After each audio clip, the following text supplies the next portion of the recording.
Rebooting. The Wild Hunt assault on Star Sand Shoal, you mean? Huge wave. First I've ever seen of that size. Good thing it was so brief. No, I mean there's been another to the north of Nasha Town. What? How many does that make in the last couple of days now? What are the Lightkeepers playing at? Can't be helped. There are only a handful stationed on our side in the first place, and the cannon hasn't been fixed yet either. They've been strained to breaking point for a while now, I'll bet. I'm bugging out if this goes on much longer. And here you all told me this was a good place to do business. Fool me once, I say. Hey now, this could be our big break. My second eldest brother made his fortune off Wild Hunt attacks, you know. Come on, let's get moving. There won't be anything left for us if we're late. Left for us to scavenge? I did hear about an overturned cargo vehicle over there.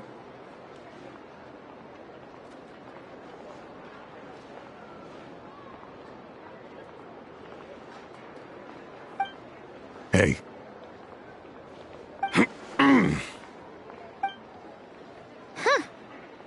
Should have told him that those are dangerous thoughts.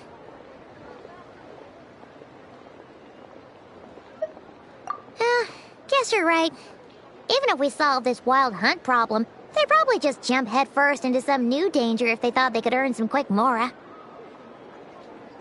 Paimon will have you know that when it comes to staying out of trouble, greed and cowardice make the perfect match.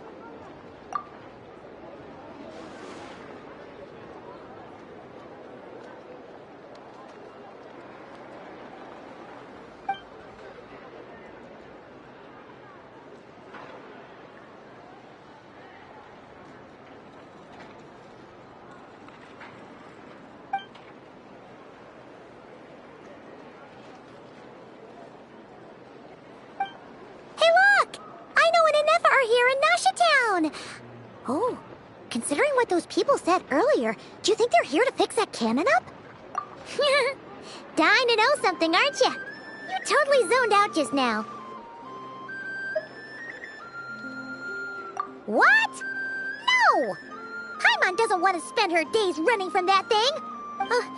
Anyway, let's just go, shall we?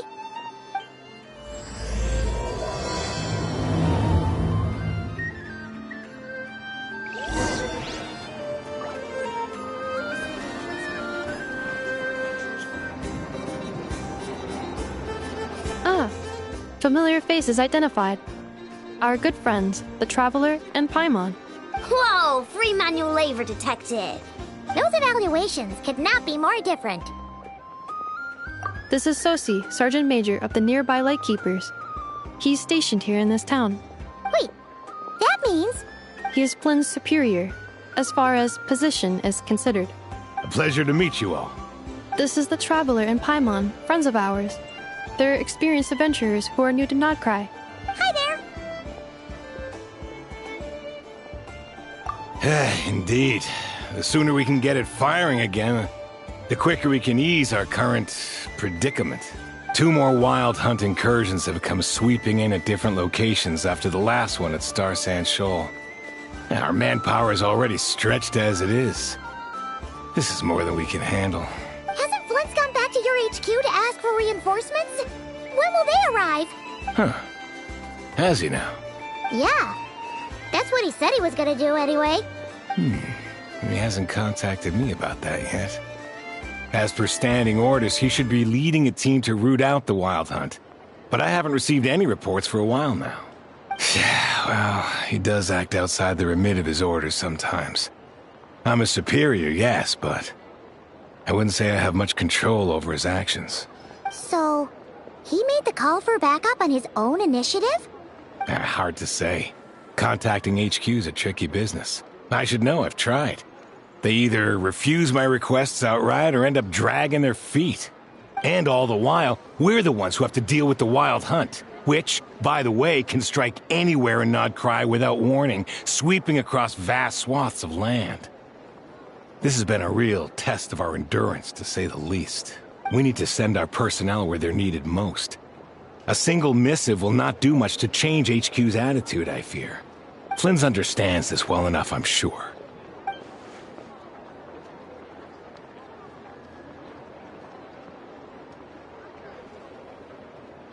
We usually sort our foes ahead of time into ones that our Ratniki will take care of and ones that we'll target using the cannon. I finished the preliminary dispatch work already, but this cannon... Okay. Hurry up, I know. Fix this, I know. You fix it if you're in such a hurry. That, or bring me some snacks. This is tiring work over here. Could you at least tell me how long we'll be delayed? We're way past our scheduled firing time. Well, that's your fault for firing too often recently. Machines get overworked too, you know. You could try thinking about their feelings for once, maybe. Sorry, what? A machine's feelings? In layman's terms, this refers to wear and tear. As such, a machine is more liable to fail the unhappier it becomes. The exact probability here would be... All right. I'm not good at this stuff, I know that. But let me stress that we Lightkeepers are the primary financial backer of this cannon. And our backing does cover the fees for subsequent repair and maintenance. And I'd say that was a good deal for you. You should thank the Krumkake Craft Shop.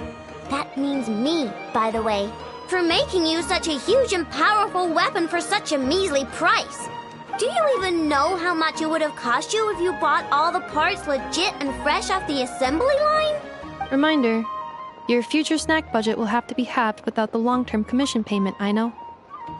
Calculating a viable and cheaper option. Lavender melon candy. What? No! Absolutely not! Let me think, all right? It should take maybe 3 more hours? Wouldn't this place be crawling with more monsters than there are fungi and Sumeru by then? That might not be the concern you think it is. The monsters of the Wild Hunt are only active in the immediate vicinity of its attacks. They will not spread any further, on their own initiative at least. We Lightkeepers will also keep an eye on those areas, both to monitor the monsters and to prevent people from entering the cannon's blast radius. That said, I'm afraid I can't wait 3 hours before dispatching manpower to the locations that the cannon won't be firing on. And here's where my need for manual labor comes in. There are some checks I haven't finished yet, but with your help, I can get the repairs done sooner. Wait, but we don't know a thing about this stuff. How much help will we be? You'll be fine, trust me. Just take this. Oh, and this. Whoa! This book is so heavy! And what is this? You can use Beep Boop Pizza to run diagnostics on the cannon. It'll tell you what to do. And this book will help you understand Beep Boop Pizza. This cannon was built using more than 50 components from different factories and manufacturers. Aino has bound the manuals into one volume. Also, please note, the device's name is Burkida. So, it's manuals all the way down, huh? Yep. And if you're quick about this, we might just cut our time to fire down by a whole 2/3. I'll go with you. Nice! So you'll check the outside and Anefa inside. Come find me in the control room once you're done. Cool? Cool. Instructions received. Please go about your work seriously as well, Aino. No snacking while I'm away. Hey! A little snacking will also improve my efficiency by 2/3.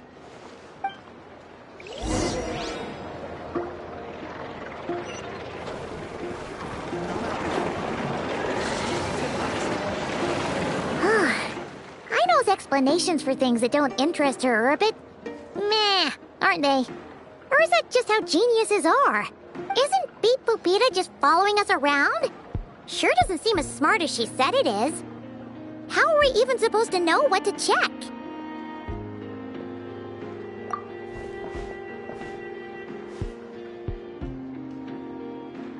I've watched Anefa perform routine repairs before.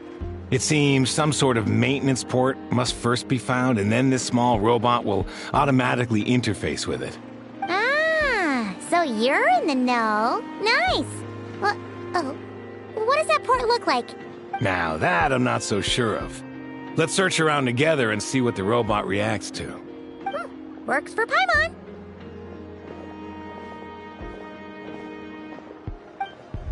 Is this it? Probably not. Or this one? Oh, ew!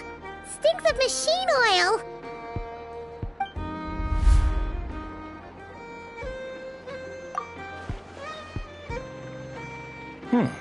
That thing over there looks promising. Where? Oh, yeah! It does! Let's try it out. Whoa! It's flying! Does that mean we got it right? So, what do we do now?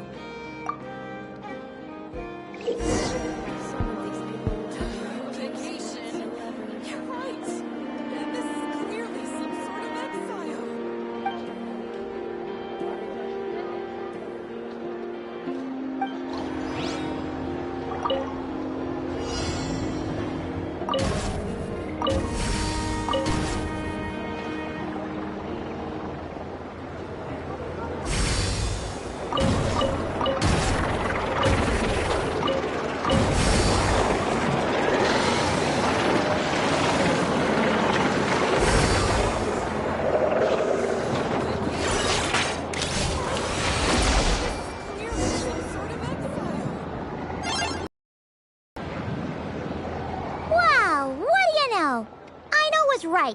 We got this working without understanding a thing Beep Boopita said. Still, it's impressive how you figured things out right away. Paimon's up next, along with this stupidly heavy book. Ugh. Let's see. Should be just like checking a dictionary, right? The matching result for this symbol is...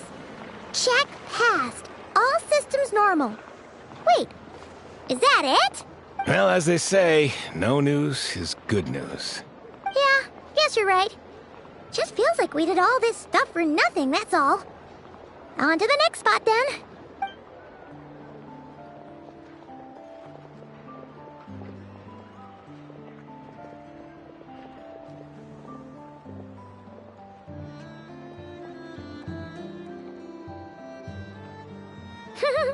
Paimon's getting the hang of this now.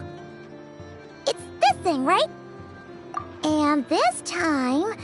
Huh? Why are you angry?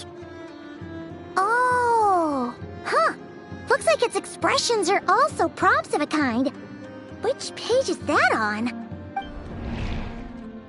Oh... We need to take note of the order in which its eye colors change. Purple, red... Hey! Slow down! Paimon didn't catch that!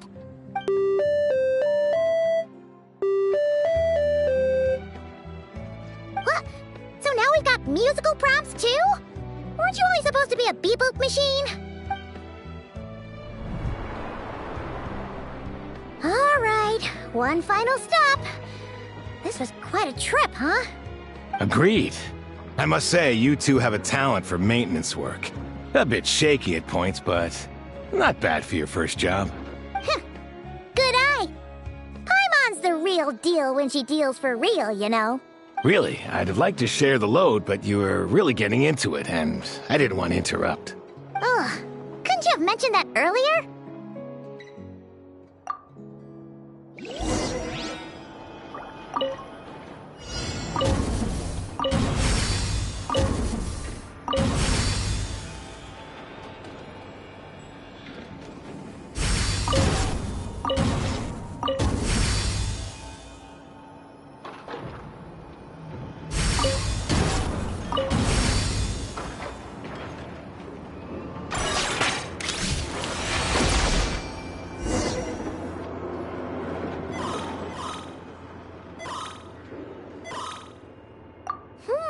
A pictorial prompt this time. Don't worry, Paimon's just about gotten the hang of which prompts are listed where.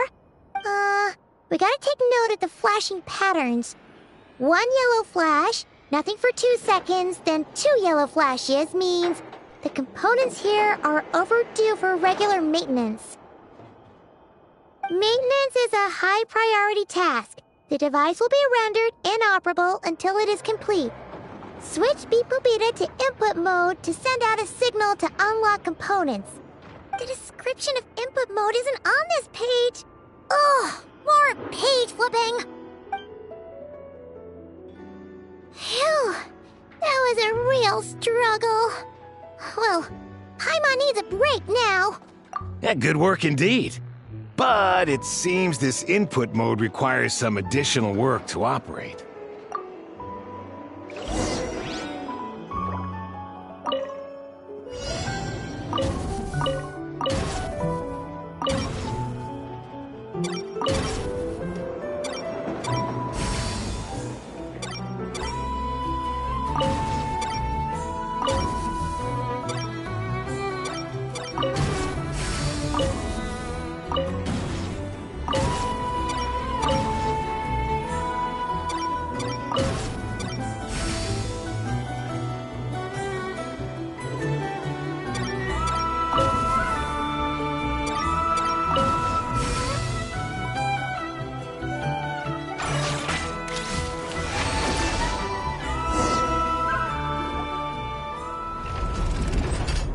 Well, looks like we're all good. We can remove this thing now. I've no clue, frankly. But whatever. I got a feeling we've all given up trying to figure this cannon out. I'll go get the replacement component. We should be done once we pop it in here. What do you think? Maintenance work's easier than running errands, wouldn't you say? That's for sure. We're counting on you, Sosie.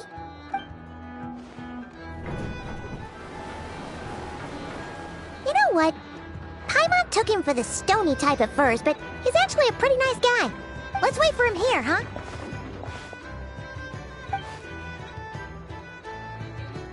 Are your tasks complete? Yep. Sosie's gone to get the replacement component. We'll be done here once we put it on. Allow me to check against the recorded data. Yes. This component is approaching its replacement deadline.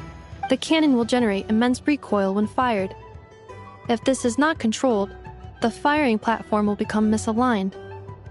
This part is designed to anchor the cannon and ensure accuracy when aiming. Huh. So, if the cannon isn't fixed in place, will it start spinning around like some kind of massive firework? A novel analogy, but an apt one. The large-scale damage that might follow would be undesirable by anybody's standards. This component is currently easily damaged. The materials are not up to par, and there are still some design flaws. But Aino and I are working to improve it.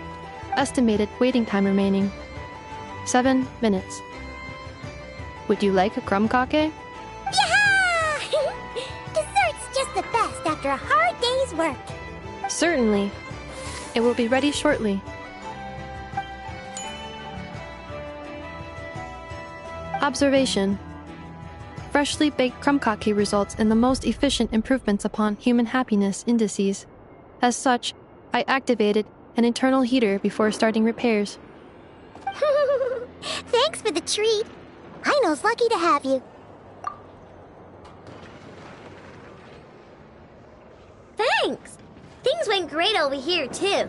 So, as we agreed, I'll have the cannon up and firing in no time. Understood. I will inform the inhabitants of Nasha Town and have them make preparations for the shock and noise that will inevitably ensue. And I'll inform the Ratniki stationed around Wild Hunt anomalies to make sure they fall back in a timely fashion. Thanks for your kind assistance. I better make a move. Ratniki from other sites should have sent reports back here, and I'll need to sort them out promptly. Righty then. See ya! Bet this huge cannon's a real sight when it fires. That is correct. A huge crowd tends to gather on its own accord on such occasions. Pure, bright energy rays have never failed to inspire obsessed admirers. If you are interested, you can come back later to behold it in all of its glory. Sure. We did help fix it after all. It'd be weird if we didn't want to see it in action. Oh yeah. Wonder where that strange phantom went. Never mind what it's doing. Let's try our luck at the flagship. See you later, guys! Just be sure not to miss my masterpiece in action.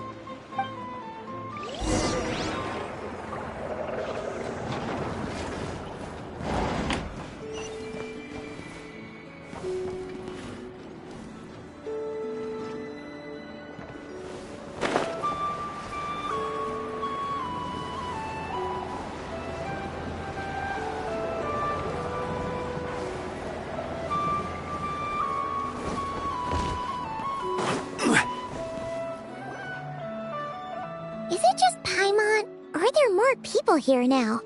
Oh, just as well, since we're sniffing for intel and all. And maybe, just maybe, let's get some of their berries and fried meat too, huh? We still haven't had it yet. Oh, come on. Why so uptight? Excuse me, are you guests? If you wish to return to your room while the banquet is on, please use the side door. No, we're not heading back to our room.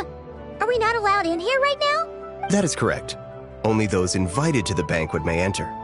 Our goal is to ensure that our regulars can enjoy peace of mind and comfort, so that they can speak freely with one another.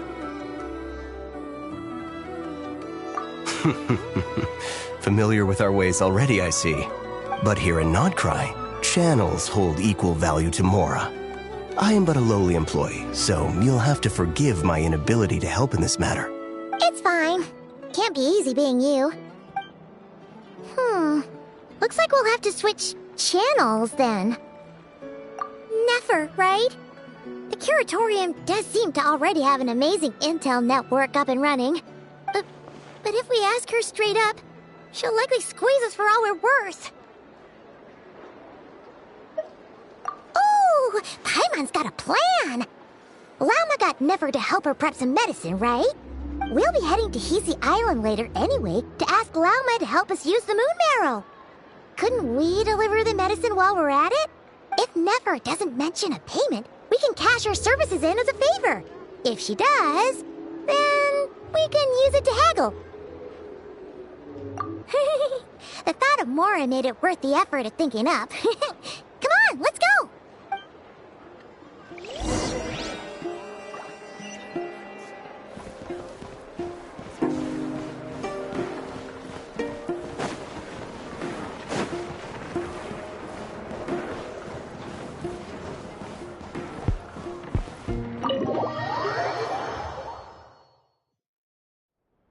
Hey, Black Cat, we're here! Oh, it's you this time. Hello, you two. What's up? Not much. Just here to say hi. Also, we'll be going to Hisi Island later, so we can deliver the medicine to Lauma for you if you need. How thoughtful of them. Bet they want something from me in return. Well, the faster the delivery, the better, naturally. And we're lacking free hands right now, so that would be a great help. Yehoda's gone to get the medicine, and she should be back any moment now. If you have nothing else to do, feel free to wait here. I'll have someone bring you some snacks. Don't mind if we do then. Thanks! Oh yes, I'm sure you've all heard about what's going on. Nasha Town's in turmoil, and right now everyone wants intel. Whether it's to strike it rich, save their lives, or escape whatever predicament they've found themselves in. Ah, so you're busy making Mora. How nice. It's not all good news, I'm afraid. We're stretched so thin that our clients have taken to competing for our services via auction. The price for taking priority slots has all but skyrocketed. In other words, we've had to suspend free intel handouts for now. She cornered us right away! Did she guess what we really wanted from the start? If there's anything that worries me right now, it's the wild hunt. It affects everything we do, yet the number of people who can ensure cargo safety in the face of such a threat is vanishingly small. That doesn't sound too hard. If you need something delivered, hit us up and consider it sent. Is that so? But... No. Forget I said anything. I mean, you're great heroes. How could I waste your precious time on trifles like these? is there now? You should have said so sooner. Far be it for me to extort you, of all people, for intel. But seeing as you so kindly made me an offer, I suppose I'll accept. What's there left for us to say here?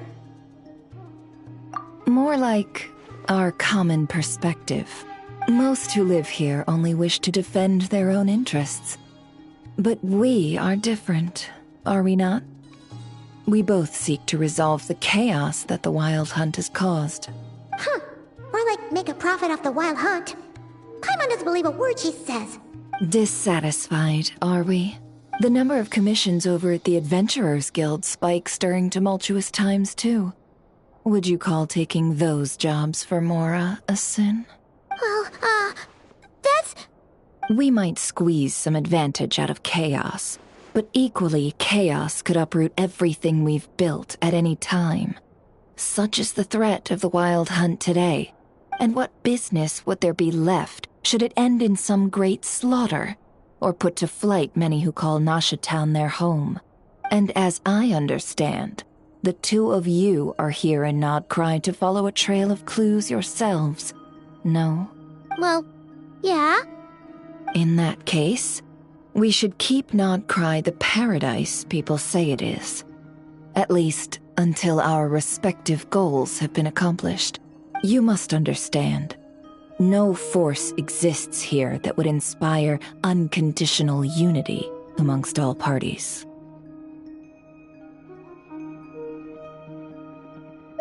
After that incident with Lauma, I'm inclined to believe you. Your selflessness is admirable, to be sure, and rare around these parts. Though it's rare for a reason, kid. Just a shame that our mysterious phantom has hidden itself well. Between that and its ability to shift shapes, it will no doubt be a most slippery customer. Really, I'd be all too glad to pass on any additional intel I gain. We make a good team, after all, don't you think? You front and center, me behind the curtain. That does make sense. Sorry, Nefer. Paimon took you for someone who only cares about profit. A well-placed only, indeed, Paimon. Nothing is wholly divorced from profit of some kind. Wait, so you were ready to work with us from the start? Why, of course.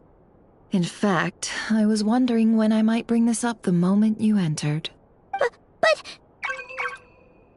Hey, boss, I'm back! Huh? Oh, you guys are here too? Indeed they are. In fact, they've volunteered to deliver the medicine to Lauma on our behalf. And totally free of charge. Such kind souls, aren't they? Really? Great! Oh, in that case, guess I'll be clocking out now. Got a few more places for you to visit right here, dear. Huh? Haven't I already worked a few days' worth of overtime already? Well, guess the extra more is pretty nice. Well, we better get this medicine delivered pronto. Huh? Surely not. The special medication from before wasn't so. Was it? Wait, that can't be. Let me see. This isn't right. How could it be salt? It was raining back there, so could it have happened while I was resting at the store? Sorry, boss. I'll get it back right now. Trust me, I'm super fast. Hey! Slow down, you might get hurt! Well then, any plans? If not, what say we go into town and ask around about the Wild Hunt? We were thinking of doing that, but we didn't get much out of it. The townspeople are a bit wary of us, and we can't get into the flagship right now. Ah, yes, the banquet is on today. Perfect timing. That's where we'll go. Huh? Can you get us an invitation? Oh, come now. What are we, sticklers for the rules?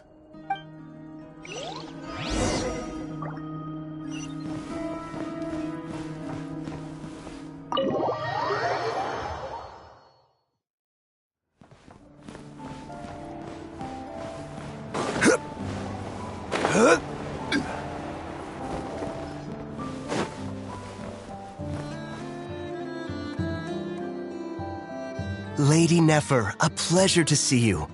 Oh, and our guests from earlier, I see. That's right.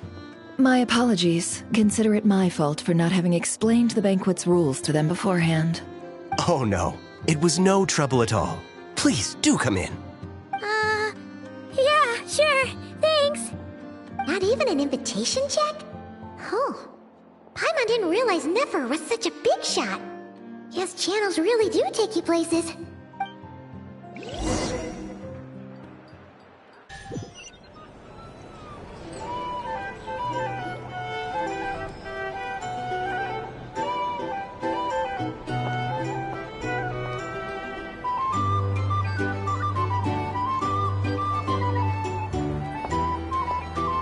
Finally! Now, what do we...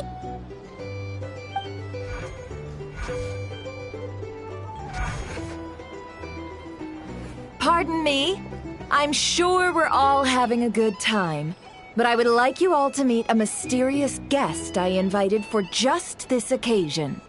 I give you tonight's special guest, a renowned mixologist from Mondstadt. Are you serious?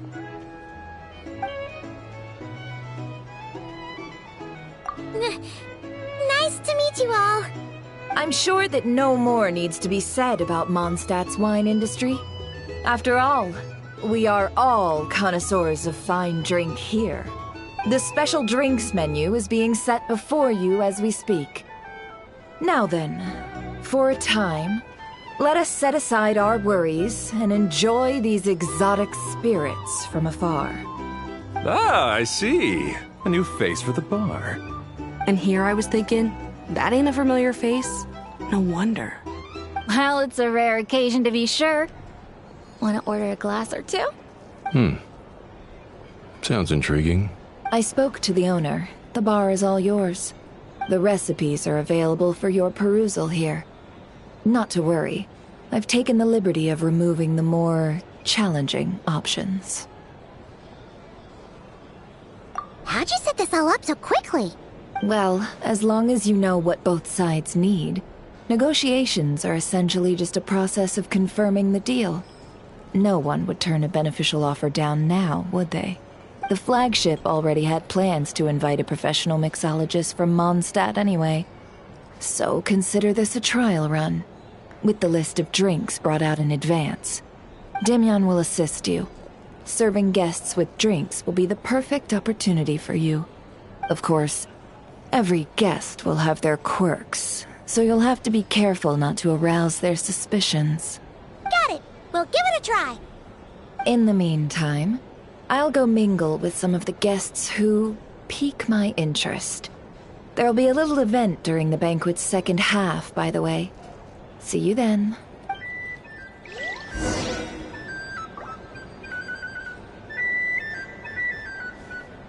Hello. How may I assist?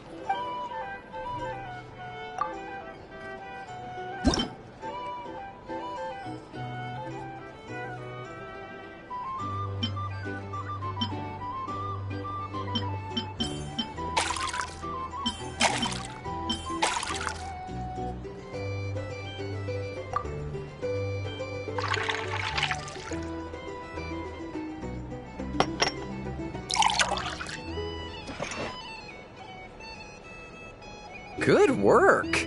Now then, get the drink to the guest. Wouldn't want to keep them waiting.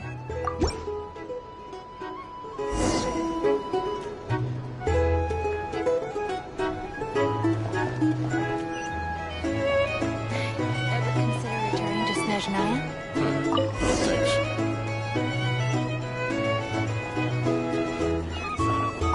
Tell you what, I envy people like you. I'm like a man in a leaking boat, soon to be food for the fish. I wouldn't come to this dump if there were any better place to be. Come now. Surely it isn't that bad. You've still got the light keepers. You trust them? I wouldn't. Wouldn't trust anyone, really. We're stuck with a wild hunt here. The Snezhnayans can't be bothered, the Lightkeepers can't spare the people, and everyone else, they're a mess. I'd sooner put an ounce of faith into that cannon. Forget it. Let's just drink. Let's see if this new mixologist is worth the billing.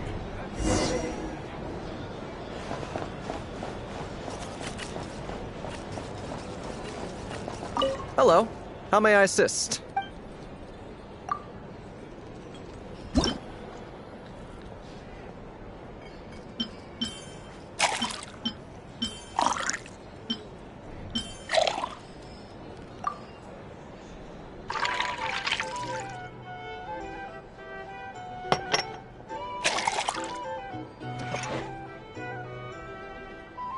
Good work. Now then, get the drink to the guest. Wouldn't want to keep them waiting. I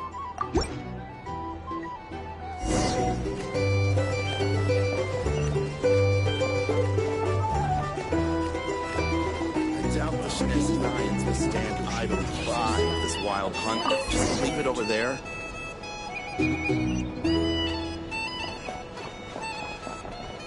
Bet you some people are just waiting for this place to fall further into chaos. You've got a plan for that, then? Hard to say. But what I can say is that the situation in Mashatown will get out of hand if that cannon isn't fired soon. That gun's a symbol. The most solid proof that ordinary folks like us can stand up against the wild hunt. Wait. What are you angling for exactly?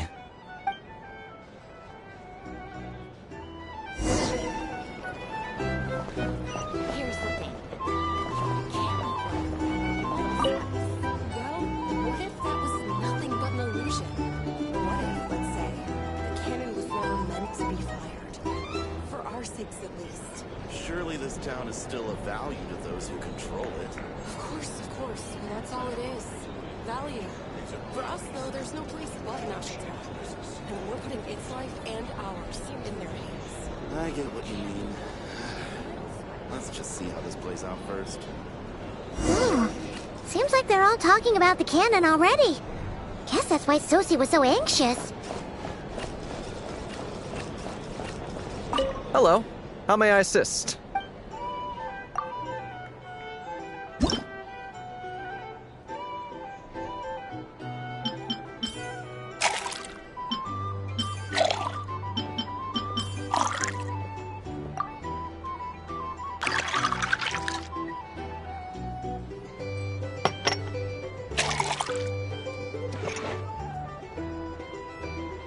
Good work. Now then, get the drink to the guest. Wouldn't want to keep them waiting.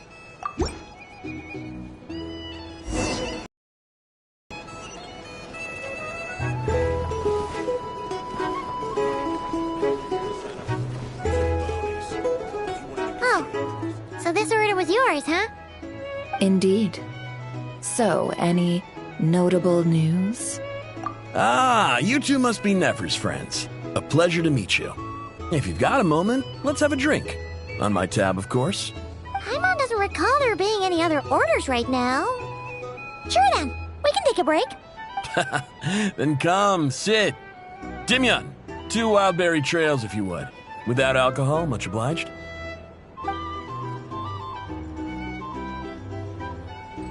Hints is the name. I help out at the Rossum workshop in town. They usually put me in charge of making and repairing simple machines. Paimon's name is Paimon. Pleased to meet you. Anyway, help me keep an eye out, all right? Valuable intel will be suitably compensated. Oh, come on. Is that how it is between us? I mean, I wouldn't even have this job if it hadn't been for your help back then. So, you've known each other a long time? That's right. I came to Nodcry with nothing at all. Would have starved on the streets if I hadn't met Nefer. She lent me money to study a craft, and even introduced me to Aino and the Voynich Guild, which is how I slowly carved out a living for myself. That's a huge favor. Huh. So Nefer can be a nice person sometimes, huh? Well, I'd also say she needed a willing and able machinist at her disposal. Come now, Aino's talents are better spent on issues bigger than basic machine repair and component manufacture. I did think myself a dab hand at such work at first, but compared to her, I might as well be a trainee who couldn't weld a wire to save his life. Got the scoldings to show for it, too. It took me a long while, but I finally got to the point where I could make my own machines, and even maintain some of Aino's relatively complex ones. like Kuvaki detectors or mechanical arms. He's the one responsible for maintaining Yehoda's robotic arm. Oh, speaking of that, didn't Sosi have a mechanical arm too? That's right, one of Aino's masterful designs. I could never design one of those in my life, but if you gave me its blueprint, I could hammer one out. Nowadays, I've got regular customers, which makes for a decent keep. Even got a kid, if you can believe it. I wouldn't have, had you told me my future when I first arrived here. On the flip side, being a family man means I can't just flee this place whenever I feel like it, so I'm afraid I'm counting on you to help solve this wild hunt crisis. All the more reason to be proactive and do your part. Wringing our hands in despair does us no good in times of crisis. Oh, wait. Just another question that's been bothering me. Have you heard anything about people seeing illusions within Wild Hunt anomalies? People they know, perhaps? I have heard of humanoid shapes being sighted, but familiar faces? No. Most would think they'd lost their wits from fright if they started hallucinating. After all, no ordinary person could survive an assault from those monsters. Does this have anything to do with our current Wild Hunt crisis?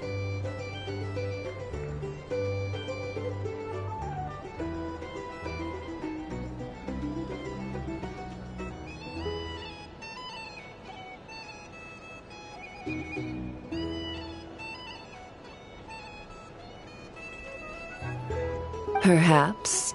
Perhaps not.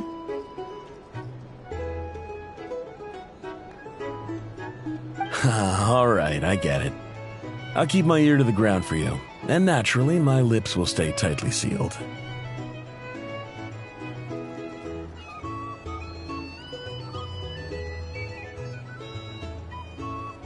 Then we'll take our leave.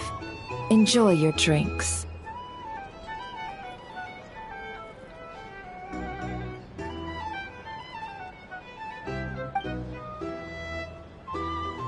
He's a social man. You can often find him here chatting with friends, and he's had contact with all manner of clients.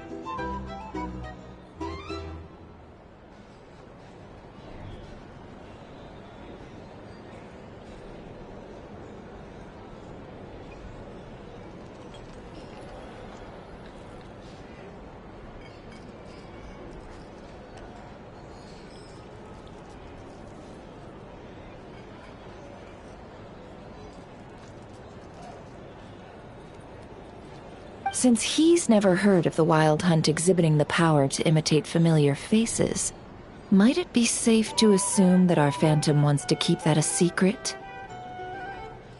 Huh. That does sound worth noting. How about we go talk to a few more people? A good idea. And one our upcoming activity will facilitate. Let me show you how it's done. Come, back to the bar.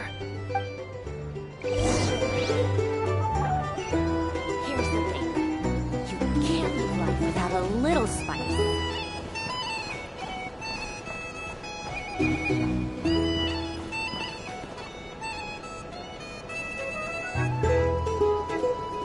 Thank you for waiting, everyone. The roulette showdown is ready to begin. Finally! Come on, let's go try our hand. Joining us, new girl? We'll pass. No, you won't. The one who'll be mixing the roulette special has to take part. Those are the rules. But...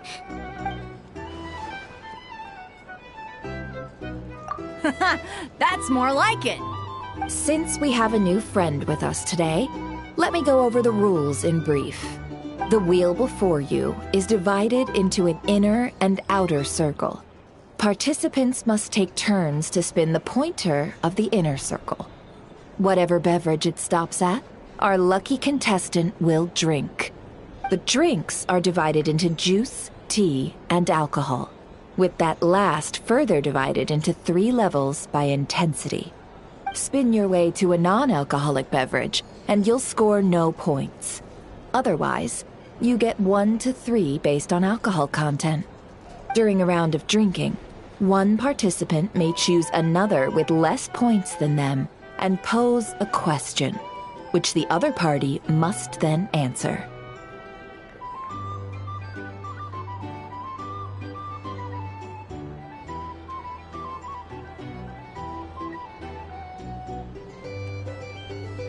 This sounds like it might favor those who score higher, but push your luck and you might not recall any answers you were given the next day. Defeats the purpose, wouldn't you say?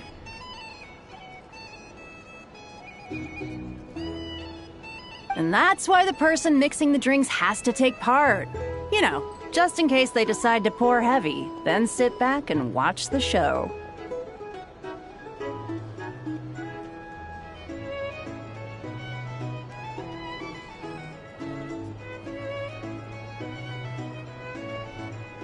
Not that our newcomer looks like the drinking type. Either way, looks like we're in for a show.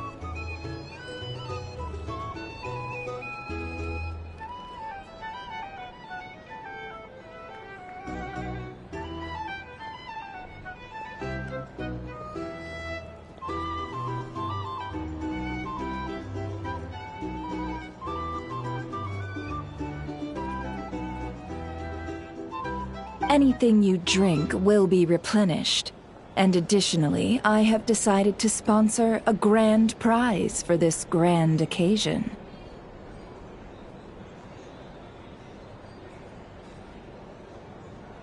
A single serving of Dark Horse.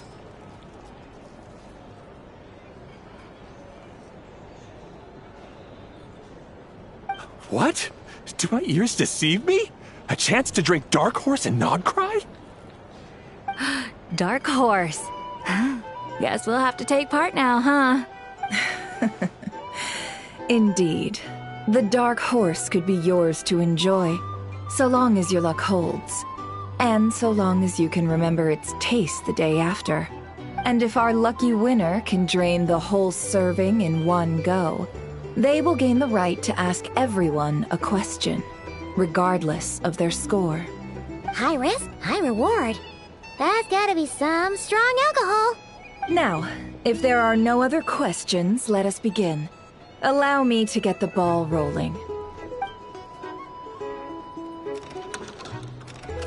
Intensity 3. Looks like I'll have to put my back into it today.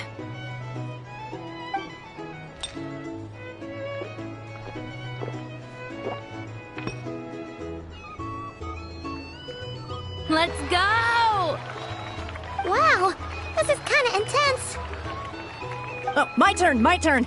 All right, man, fess up. You've been making a killing lately. Where's it all been coming from?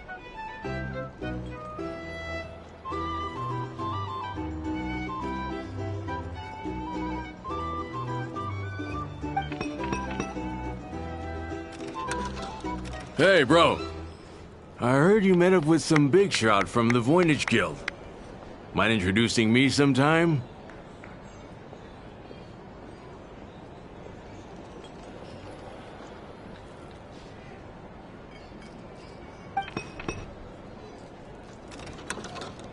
Ugh. A normal drink, huh? Must be my lucky day.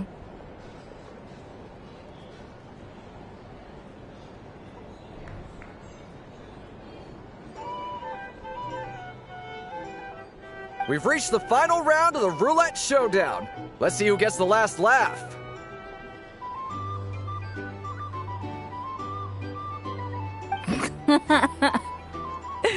I gotta say, you Mondstadters really know your alcohol.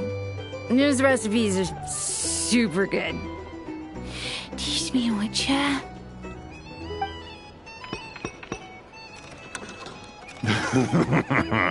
I was wanting to ask about your wife. Your wife.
You're up.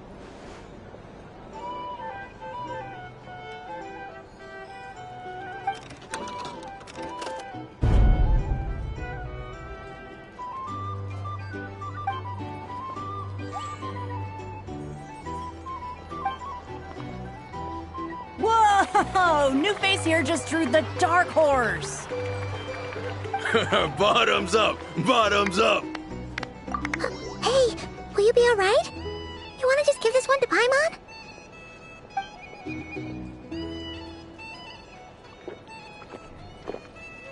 Whoa! She actually downed it in one gulp.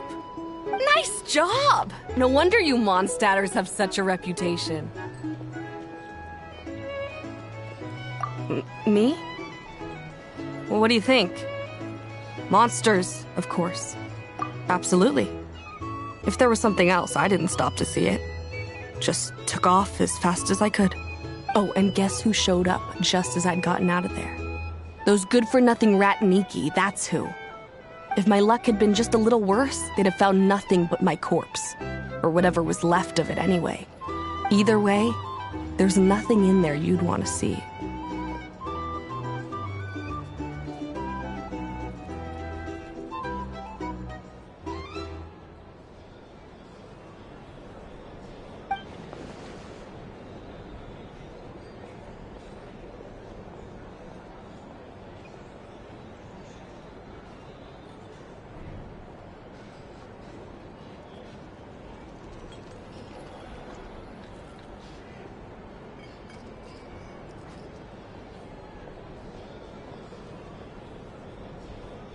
I see some downcast faces.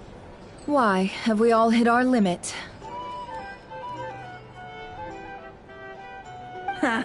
Says who? I'm still raring to go. 'Cause you didn't drink that much. In that case, let me raise another glass.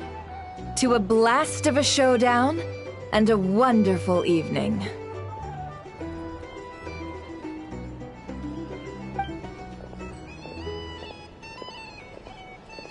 Hello, ma'am. Lady Nefer has ordered a fresh round of drinks. Could you deliver it to her?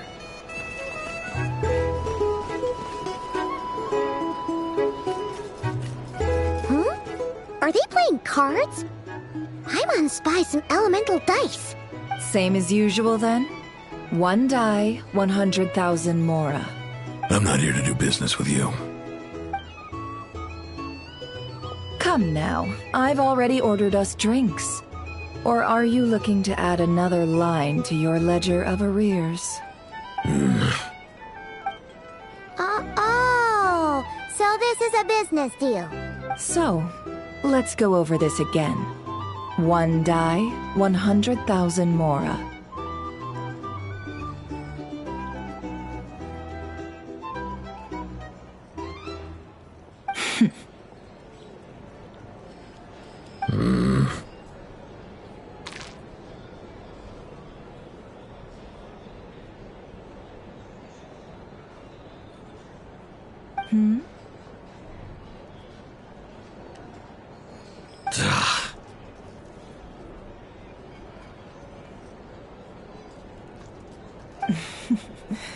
Then we have a deal. Come, you two. Take a seat as well.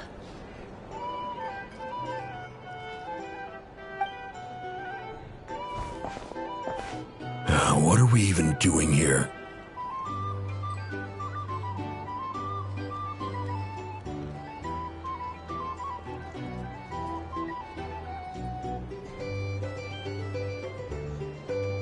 I can give you 3 things. The features of the Wild Hunt, the exact locations where it has appeared, and the intel we've received from the Lightkeepers. The Wild Hunt is in fact a phenomenon linked to abyssal power. Fog and monsters follow in its wake, posing a lethal danger to ordinary people.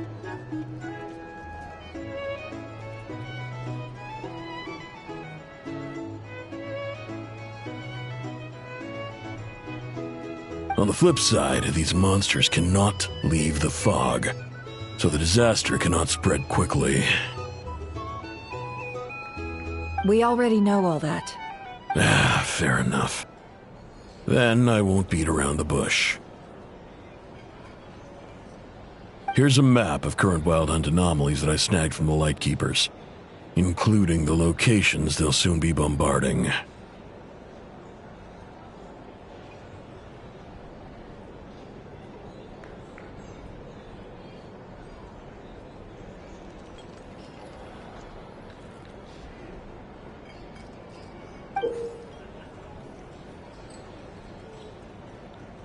That's a lot.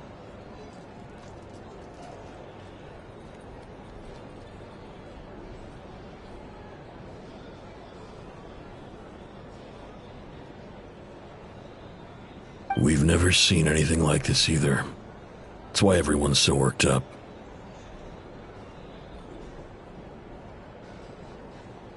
That's not enough. 4 dice. Cool it, all right? I'm not done. Now, the Lightkeepers don't want you to know this, but weirdly enough, more Wild Hunt sites have disappeared than their involvement would indicate.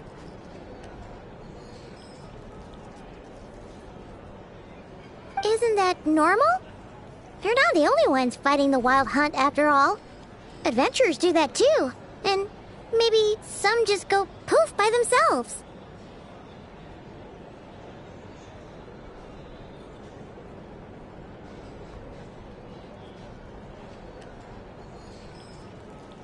I'd agree. And really, we've always had a small, stable discrepancy between reported anti-Wild Hunt ops and anomalies cleared. That variance has become a gulf lately.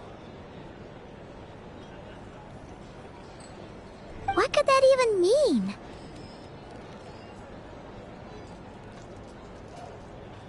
I've got 2 theories. One, that some new force is clearing the Wild Hunt out in secret. Or 2, that some Ratniki are not reporting the work they do on purpose. The odds of the former happening is low. Not many organizations can even engage the Wild Hunt. Never mind keep those operations a secret. If you're interested, I'd recommend following the latter train of thought.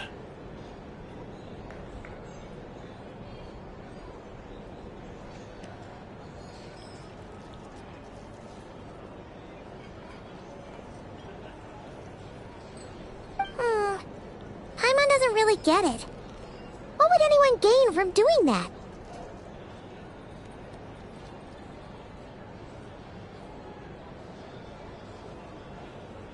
Now that's what I call interesting intel. No wonder you've been doing well for yourself lately. Even if you've mostly just been reselling my intel.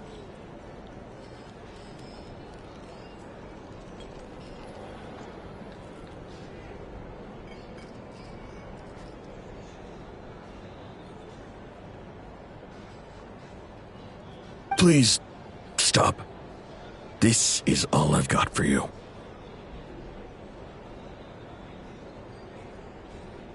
Oh, stop that. Why, people might start thinking me a bully. Let me give you an opportunity instead. Out of respect for your independent intelligence gathering. An answer to a simple question. For 50,000 off your debt.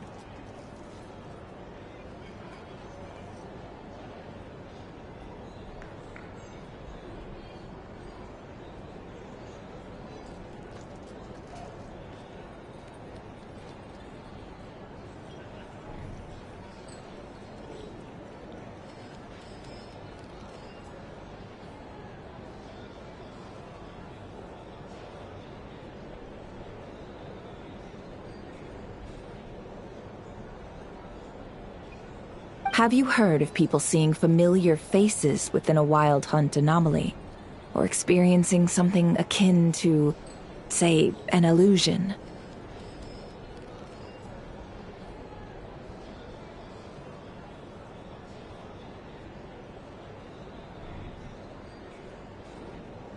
No, nothing like that.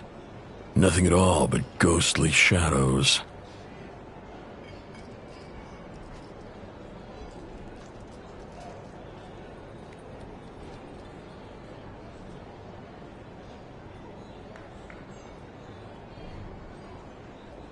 Nothing at all, hmm? Not even for 50,000 Mora? Either you don't take your debt seriously, or you're confident you can pay it off. Hey! No means no, alright? This is about my dignity as an intel broker. Mora doesn't factor in here at all. Okay. Well, that puts me at ease.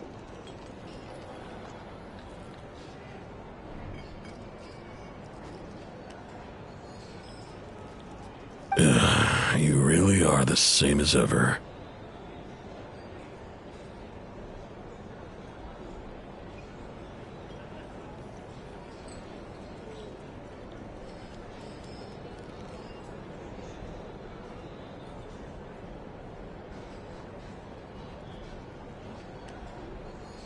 And you've learned quite well. Go on, then. I'll swing by again. Sometime soon, perhaps.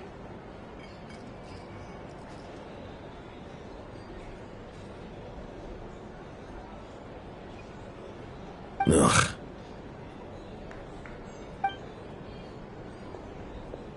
So, you're his creditor?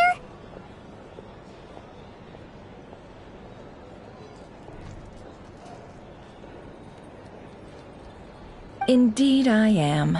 He's resold my intel quite a few times now, pocketing the difference afterwards. Rather dishonest dealing, if I may say so.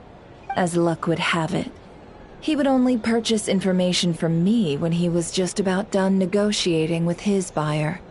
So I arranged a little something just for him. A painful lesson, you might call it.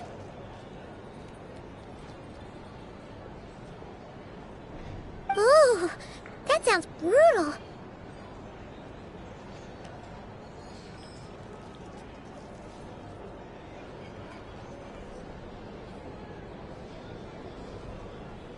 Oh, I was downright beneficent in charging for that betrayal. It was more about the message, really. In any case, I believe that's all we'll get here. Let's go through what we've learned outside.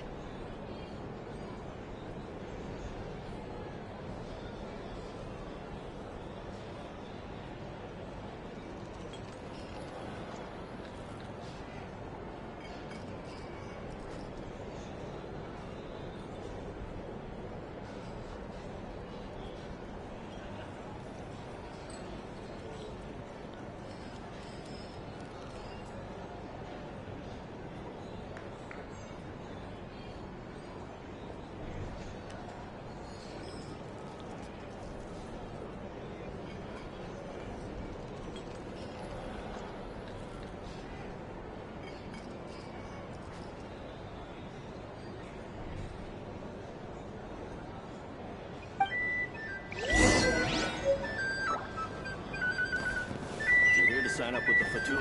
Make sure your paperwork is all. Here's the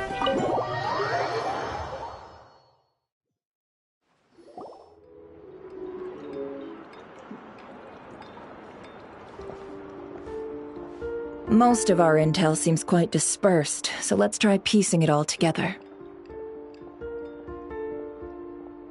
Well, first, no one else has seen that weird phantom, apart from our encounter on Star Sand Shoal.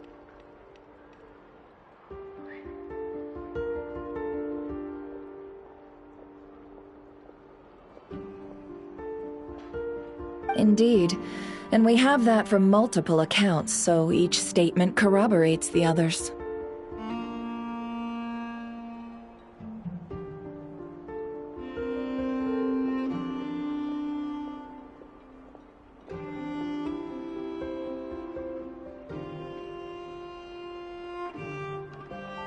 What in Tivak could that phantom be planning?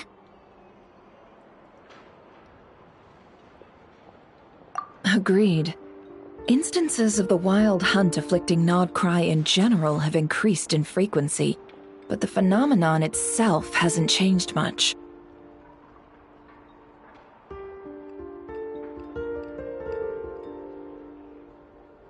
What you encountered must have been something special, with our mastermind concealing themselves within in order to target the moon marrow.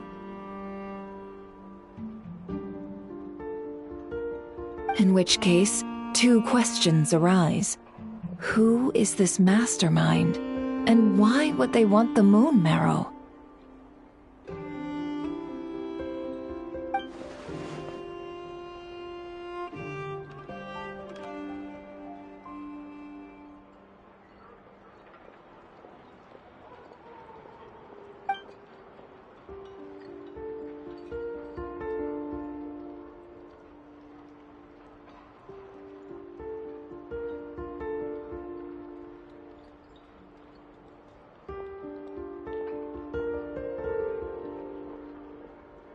I'll continue investigating along these two lines.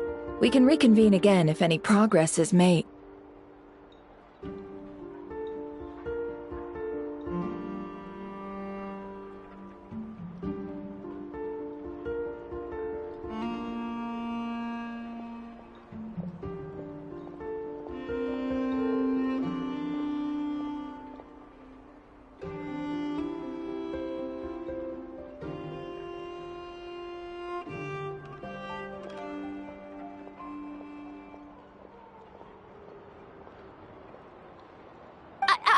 I'm back!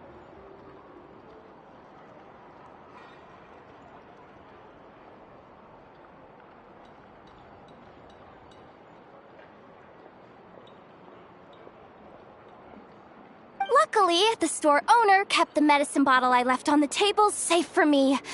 Here you go.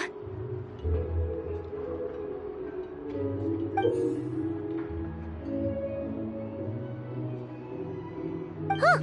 Thanks a bunch, Yehoda. Take a break. You've earned it. Oh no, I've got work to do later. And anyway, isn't the cannon about to go off? I was watching it the whole way back, praying it wouldn't fire. Not until I got back, you know? Again, lucky me. Huh. So you're interested in that big gun?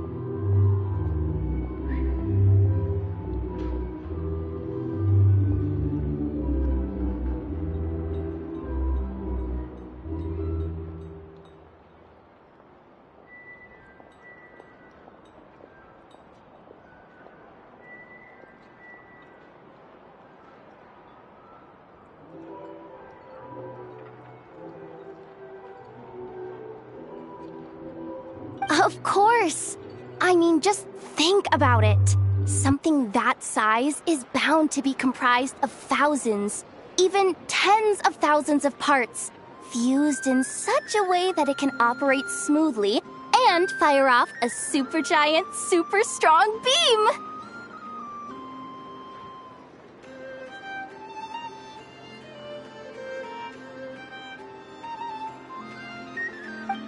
Isn't that just so cool? I mean, miraculous. Like a miracle created through countless careful calculations. It has been a while since the last time it fired. Go on, feel free to go watch. Work can wait for a while.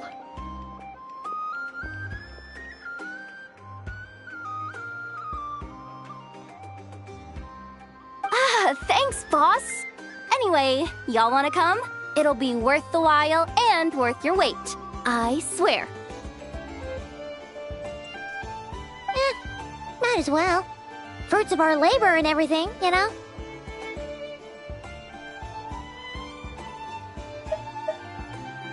Woohoo! Let's go! Kaboom! Wow! What a crowd! People seem pretty excited, too. Just goes to show how big a deal this cannon is, huh? Oh, for sure. One shot, one kill, problem solved. Simple and practical. Just the way we like it.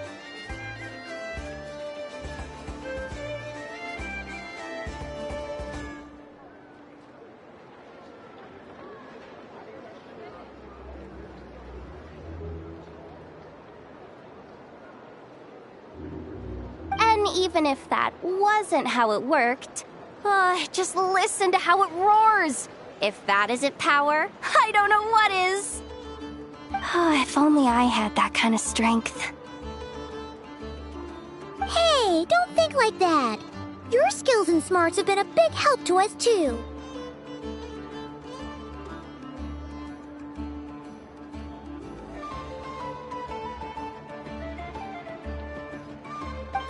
Really? They think that? Oh, I'll do my best the next time we work together. For sure.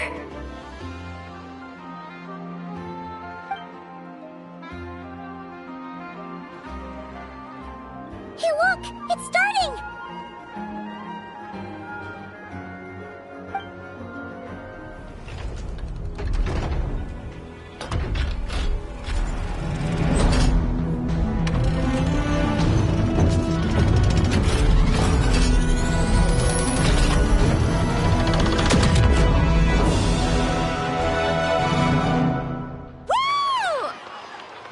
Nice one!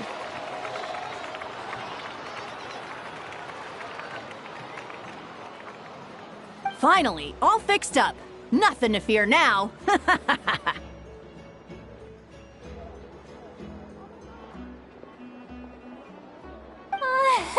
Awesome! Felt that one in my bones.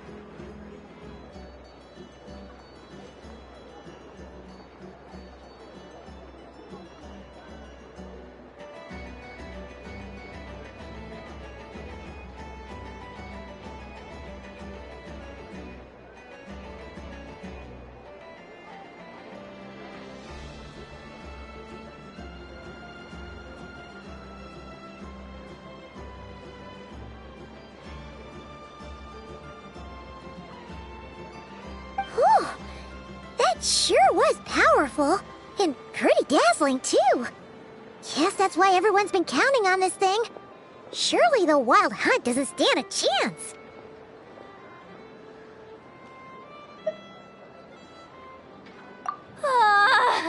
I feel so alive right now!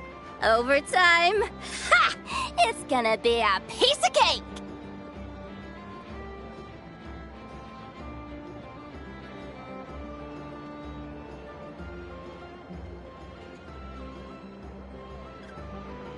You know, Paimon's been wondering, if you're so interested in machines, why don't you go work for Aino?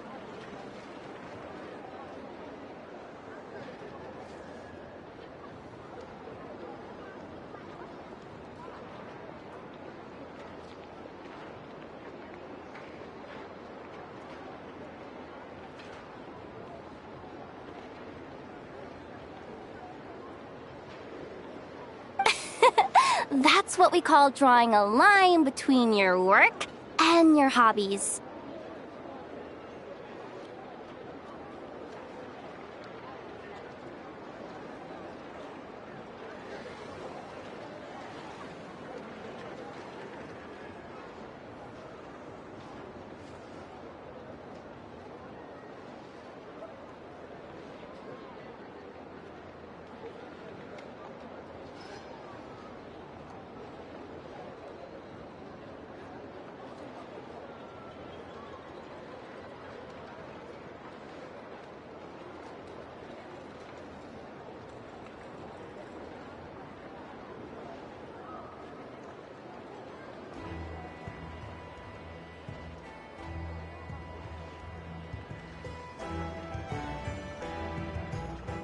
I've got some mechanical talents, sure. But this job I have now, no one can do it but me. Not even Aino or her silly robots.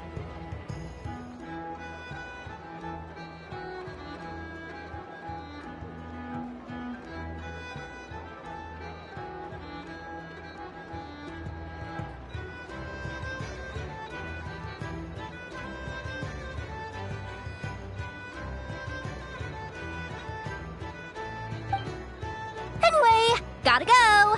See you later!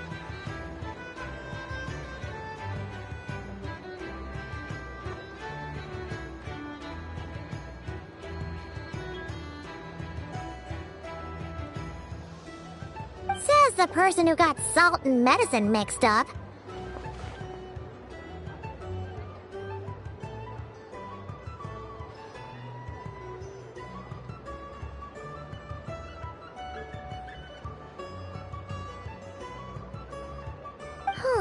Looks like the crowd's breaking up as well. Let's head over to Hisi Island. Let's not keep Lama waiting.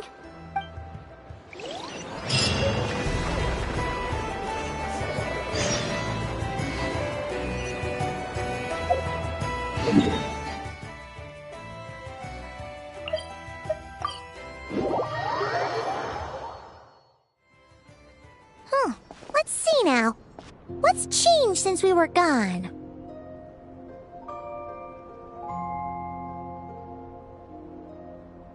Yeah, if anything, looks like things are settling down.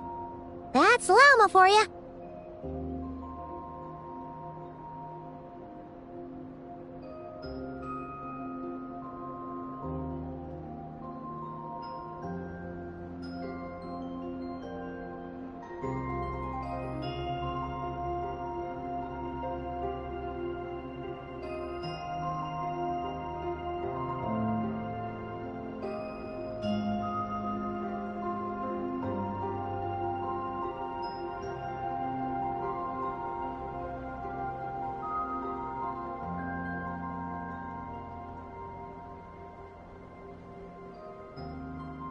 Hey there, Llama! We're back!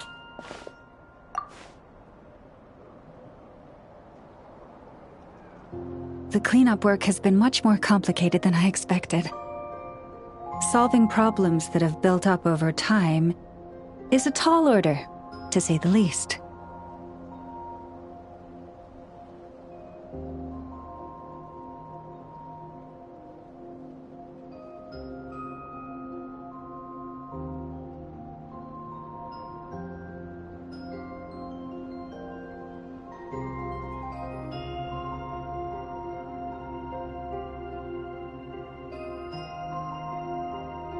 I believe it will take a few weeks more.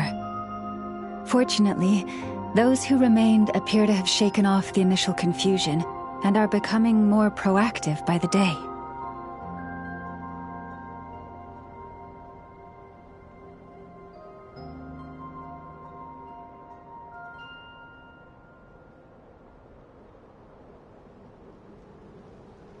It's as if they've finally been forced to come face to face with what their faith actually is.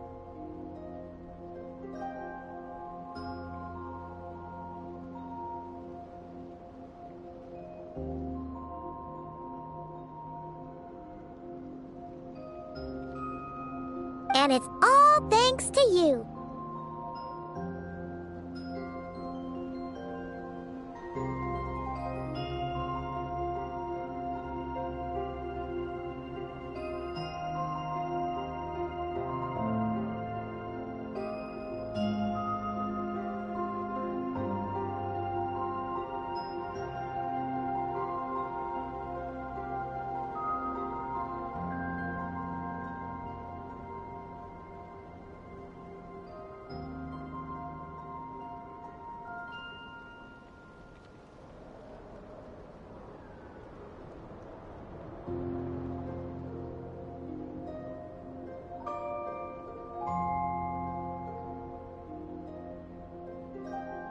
No, I should have done this a lot sooner.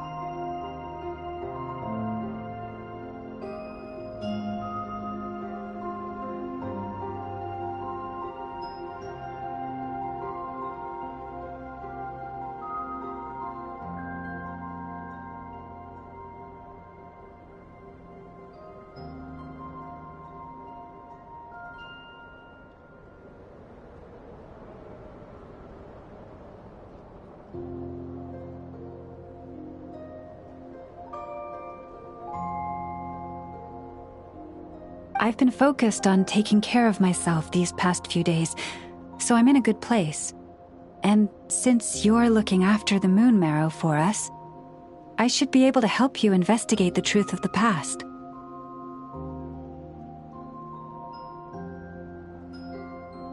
Speaking of which, have you heard anything new about that phantom?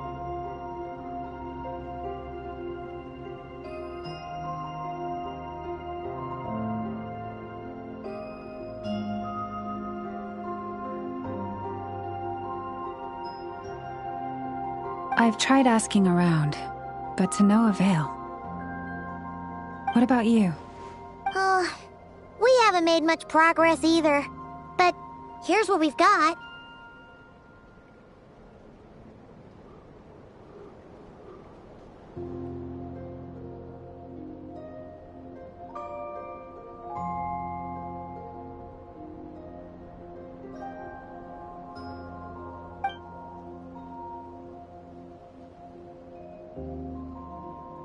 I think I've got the gist of it. Sounds like you've got your work cut out for you too. Don't forget to take good care of yourselves.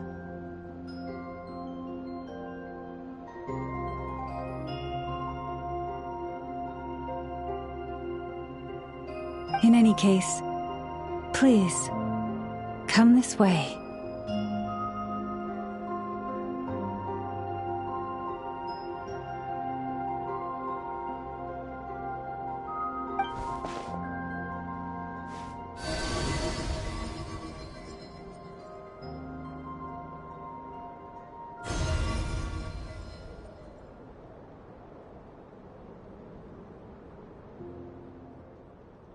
What do you see?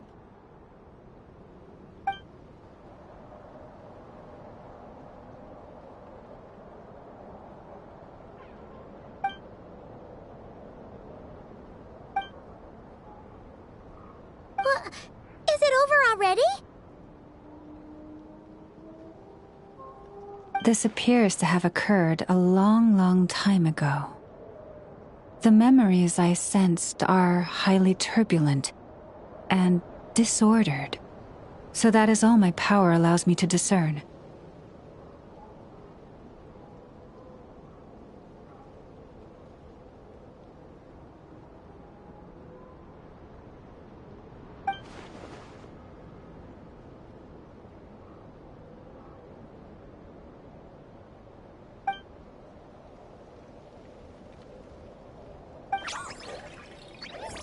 Huh?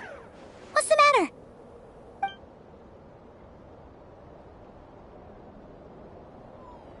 The flowers changed color.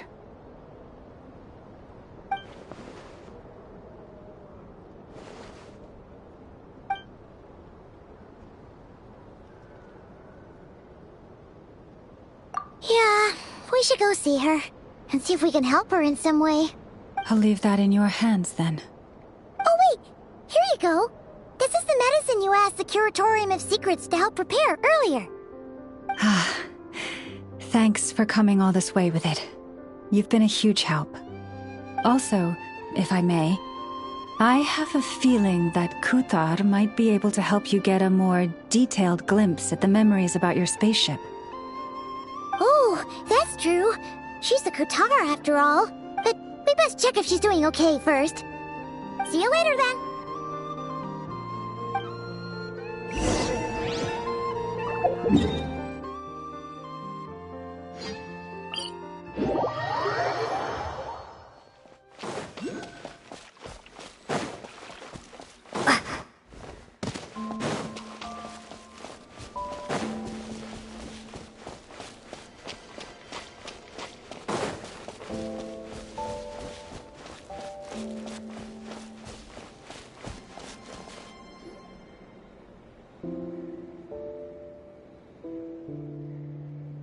Oh, she doesn't look so good. Sorry for disturbing you, but are you okay?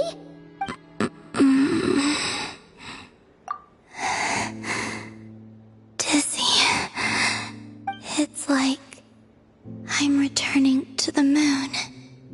Wait, it's not that bad, is it? Hmm? the moon's power within you? We got the moon marrow back from the Fatui. Can it help you in any way? And what do you require this time? Come on, don't even think about that. Right now, you gotta focus on getting better.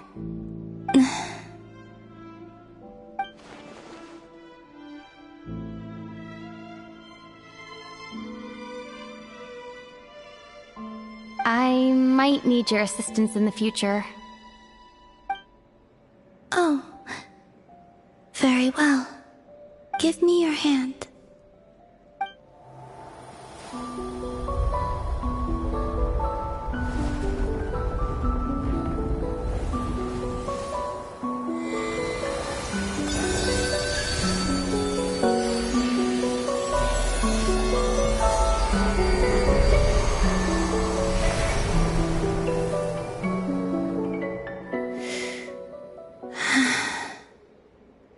Back to Earth. My thanks. Your feet never left the ground. But anyway, feeling any better?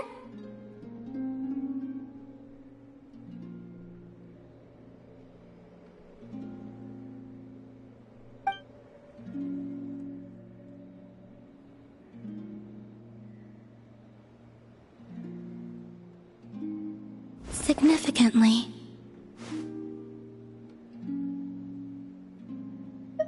The moon within your body, it is as silent as a reflection in the water. Fascinating. I merely drew forth a ray of its light from the water. Enough to keep me tethered to the ground for now. I think I sensed some other changes as well. That is the moon goddess's favor. All things I come into contact with will bear this mark. It is harmless, and will fade over time. Speaking of which, do you want to be the Moon Marrow's custodian, now that you've got your power back? It's supposed to be something that belongs to a god in any case, right? It is the remains of Arya, goddess of the eternal moon.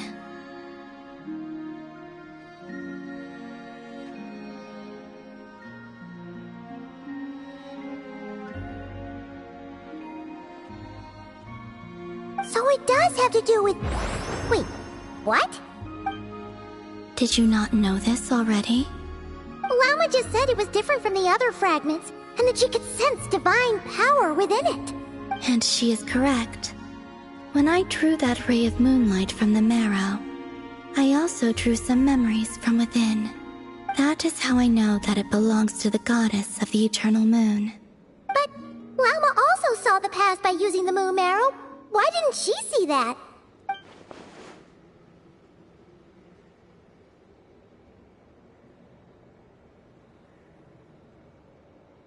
There were once 3 moons in the sky, each belonging to a goddess who ruled over it. But after the War of Funerary Flame, all 3 lay slain, and 2 of the 3 moons were shattered during the conflict. After Arya's death, her power coalesced into this moon marrow. The iridescent moon's remains have never been found. And while the Frost Moon's goddess died herself, her moon was never broken. As the prophecy stated, this moon would birth a new deity sooner or later. The entity the Frost Moon Scions call the Kutar. I can sense that my power belongs to the Frost Moon, but it lies beyond the false sky, too distant from me. Forget controlling it. Sensing it alone requires immense effort. Oh, wait, let Paimon count this up. We have the Eternal Moon's marrow with us. No one can find the iridescent moons. Does that mean you have the Frost Moon's marrow inside you then? No. It can only form after the moon goddess is dead. Consider it a form of energy core. You may as well ask if there are rocks on the moon. Oh, so you're saying that you represent the Frost Moon's power, right? Yes. Now, a god with a gnosis is named an Archon. Since you bear the moon marrow, does that make you a moon goddess? You do not wish to become one? That's not really the problem here. Also, why are you so eager to pass that title on to someone else? Anyway, never mind this becoming a moon goddess stuff for now. We're asking if we should return this moon marrow to you. I do not desire it. Huh? Nor does it desire to come to me. And what does that mean? When I came into contact with its power, I sensed a kind of rejection. I can only guess that this is because I, too, am a moon goddess. 2 moons will not rise at the same time, let alone consume one another. Guess it's stuck with me for now, then. You sure that's gonna be okay? Glauma did say that you've hidden its power well, but the damselette sensed it just fine. And it's the wild hunt we're dealing with here, not some run-of-the-mill enemy. If it detects the marrow... The wild hunt? You speak of that phenomenon as if you were describing a person. Well, it sure looks like there's a person behind it all. Someone with a super clear goal, too. They've been after the moon marrow non-stop. That seems to ring a bell. Huh? Is it really? My colleagues used to mention someone, back when I was still with the Fatui. He hailed from Conria, gaining abyssal power during the Cataclysm.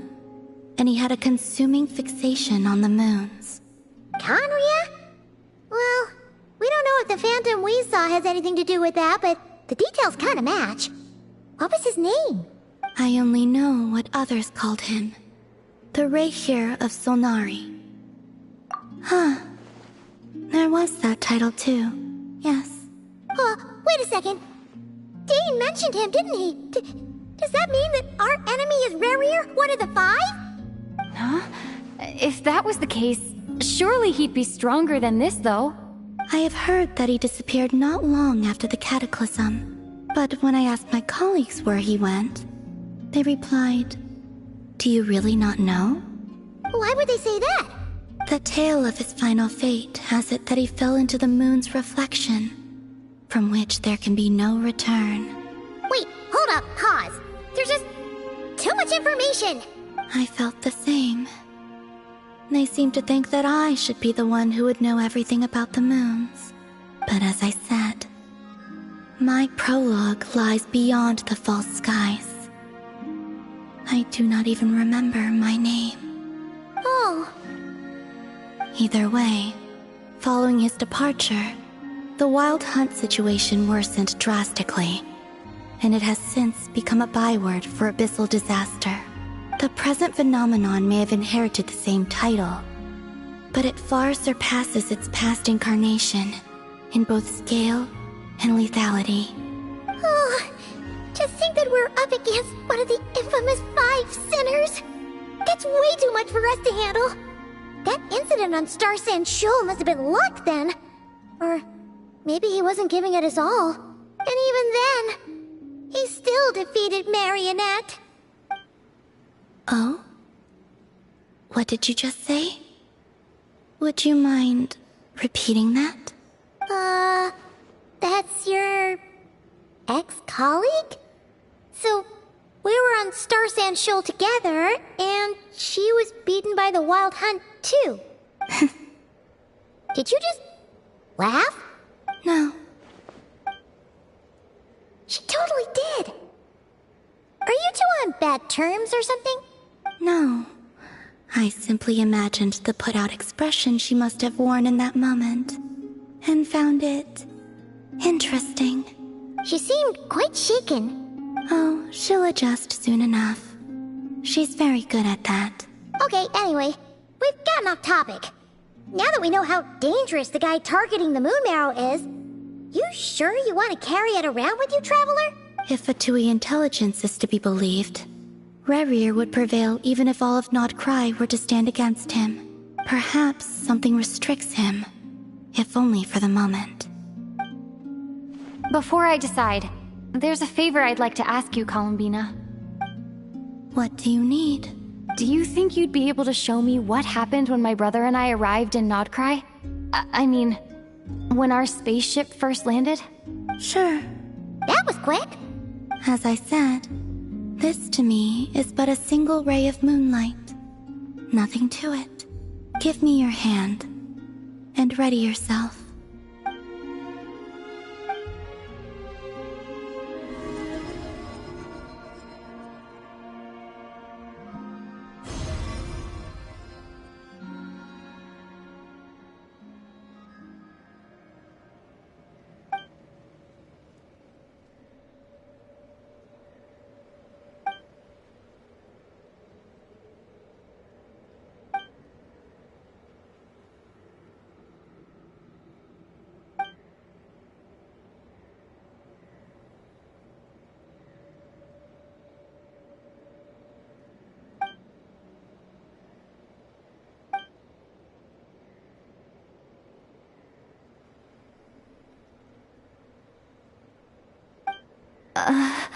Where is this?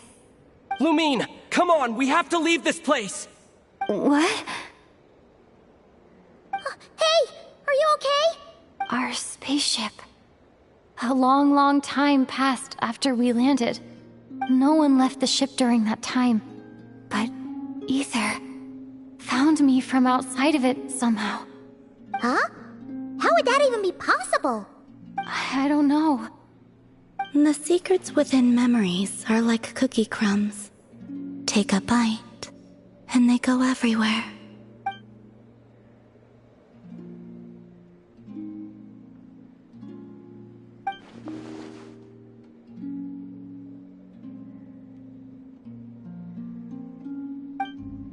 All right. I'll keep the moon marrow with me. Well, if you say so. Paimon can't stop you, but still. Ooh. Will you need my help? I could help you conceal the marrow. You could? Oh, that'd be great. Detecting it within you is already no easy task. But I can teach you to further conceal its presence using Kuvaki. Like this.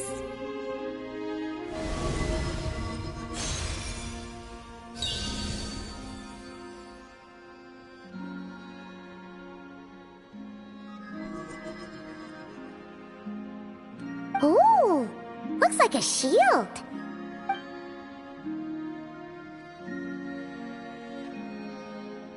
Can you sense it? Now, try to maintain it. You learn quickly. Huh. Looks pretty sturdy. Could probably be used in self-defense in a pinch, huh? Are you always here, Columbina? It's kind of dangerous out there, sure, but have you, like, taken a walk outside or something? I dislike strangers. Slightly better. Yeah, the Frostmoon Scions have changed since you last saw them. Who knows? You might actually like them. I will consider it. She seems kind of tired. Either way, thanks for agreeing to help us. It wasn't much. The flowers here. They like guests like you.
The Raker of Solnari. I've never heard that name before. Let's keep this news confidential for the time being. It would only cause even more panic amongst the people of Nodcry. But if this Rarir is as you describe, he will be a truly formidable opponent if we try to take him on by our strength alone. Yeah, things might be okay if everyone was willing to work together, but right now... Exactly! Whatever the case, let's start by telling those we can get to join up about the crisis.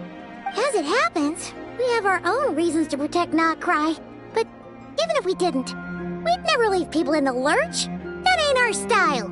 Thank you.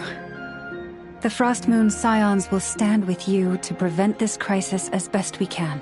In addition, I believe that the relationships between the various factions in this land are not cast in stone. The winds of change are blowing, and we Scions have nowhere to run. Our faith, our sect, all of it is here.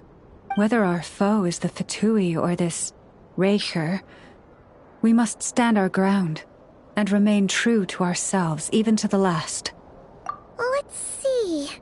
Speaking of allies, the Krumkake craft shop is the closest by, right? Enough is sure to help us.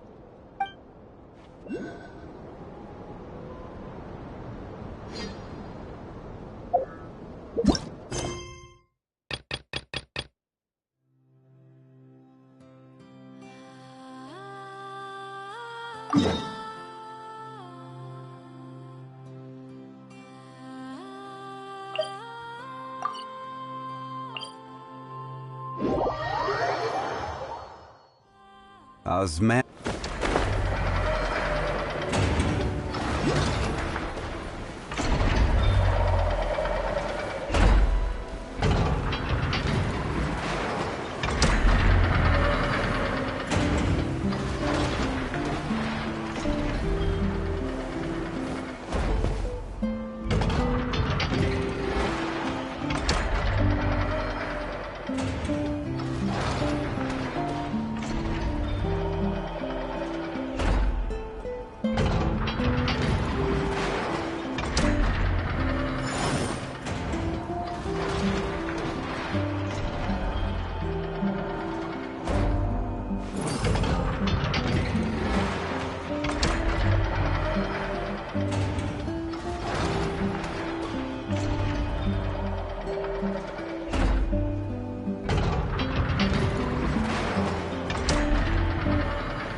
Boats are made for transferring commodities back and forth, and those that come across Liyue tend to stay a while, so it is where many things come to settle.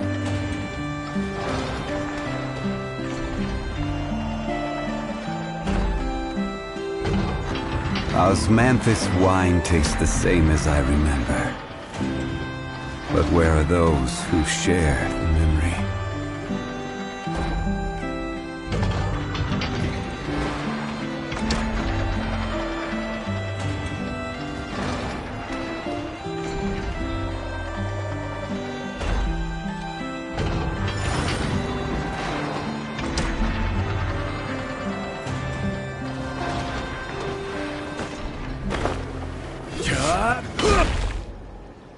nothing's going right lately.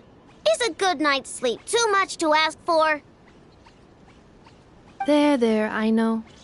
If nothing is going right, then nothing is the problem. And if nothing is the problem, everything is going to be all right. You really think so? You know, Inafa, you've gotten a lot better at comforting people since you went away. I bet it's the Traveler's influence. I could not say, but thank you. Please get some rest. I will inspect these sorting robots for you. I'm gonna give each one a hit on the head with my wrench. I gotta see for myself which one is going haywire. Oh, Traveler! Paimon! It's you! Hi, Ino! Hi, Inafa! It feels like it's been ages since I last saw you two. Or, wait, maybe not. I don't know. It's all a blur. Sorry. I didn't sleep too good last night. My head's a mess.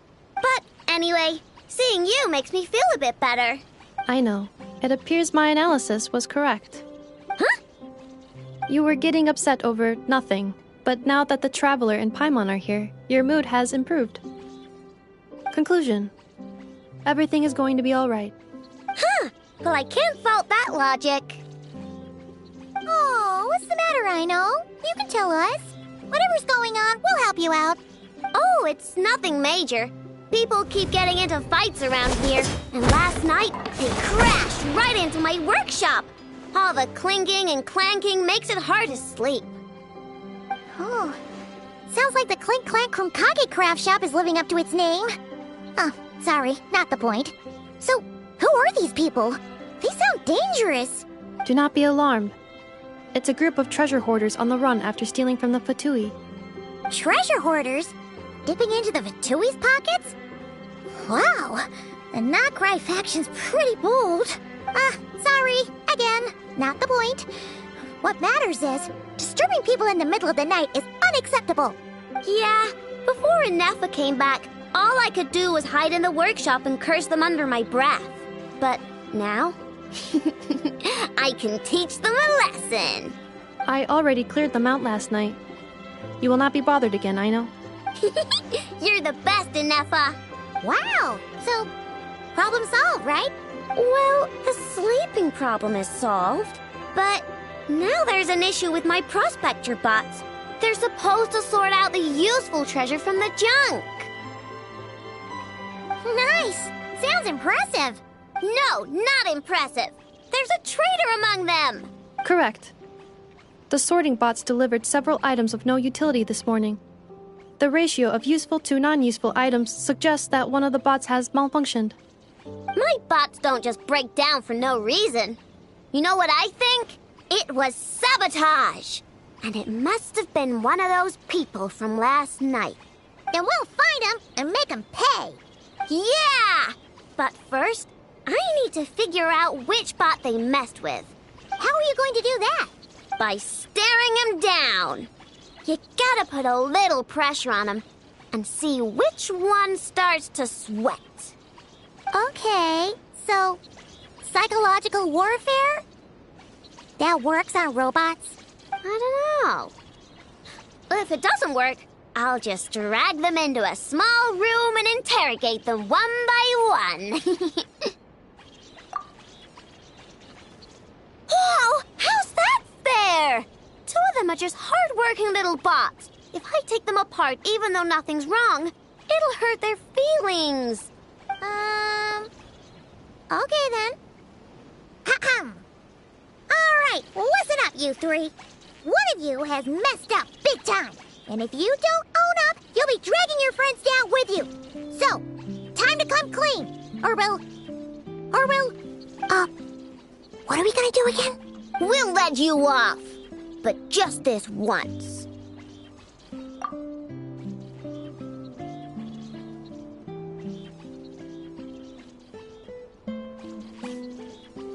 You stared them down all right, Traveler. Notice anything off? Yep, that's it. What did I say? A little psychological pressure does the trick. Come on, help me catch him.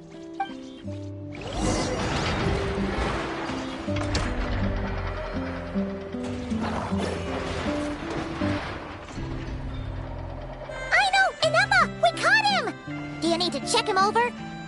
Analyzing exterior. No anomalies detected. The probability of malfunction due to an external injury is low. Huh. Must be the processor then. Let me open him up and have a look. Uh-oh! He's on the run again! Catch him!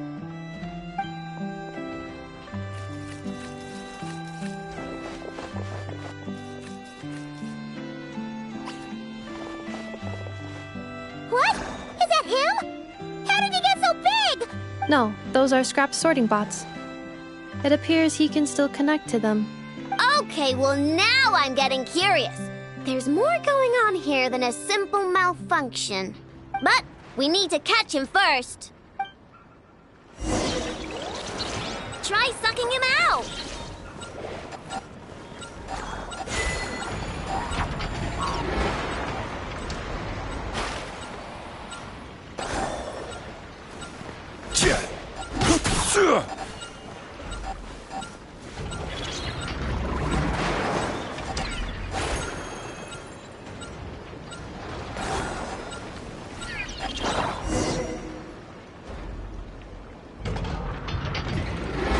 Oh, finally, we caught him. Man, what is going on with this bot? Wouldn't you like to know? Huh? You can talk? I know. Is he supposed to do that? No, it's not possible. I mean, my prospector bots do have a voice function, but it's all preset phrases. There's no way they have awareness like a Nepha. Their cores aren't even a fraction as advanced as hers. But it seems like he can communicate. Could his core have been upgraded or something? Can you mind your own business? Jeez, why is this bot so aggressive? It's like we're the ones being interrogated.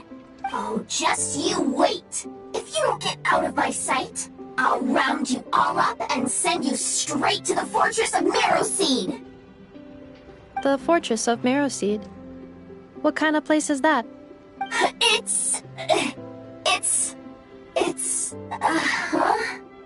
What is it again? Marrowpeed.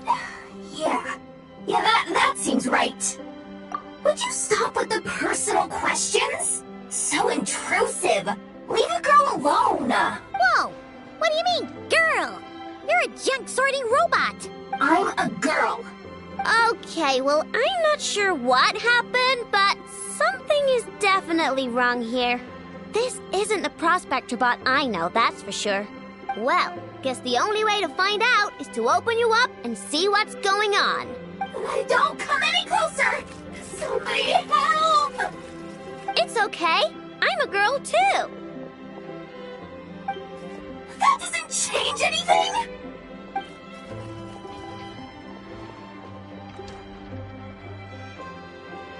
Apologies, Traveler in Paimon. Aino prefers to devote her full focus to solving problems.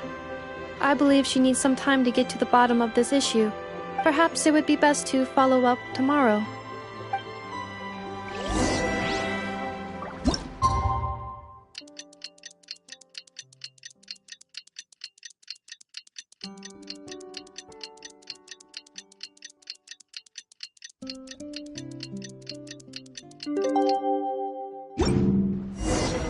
Osmanthus wine taster.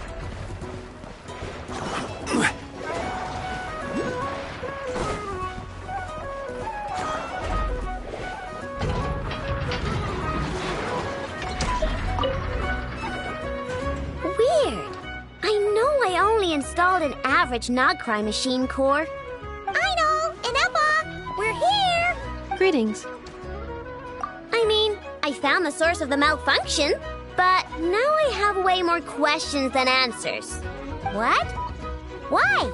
The bot has the wrong core. It is not the one Aino installed originally, but the core of a clockwork mecha from Fontaine. It has the wrong core? Oh, so now we have to hunt down the original one? It's no big deal. The original core was just something I salvaged from a pile of junk. Believe me, it's nothing special. The problem is, this new core is really advanced. I don't even understand half of its functions. Really? Is that why it can talk like an Eppa? No idea.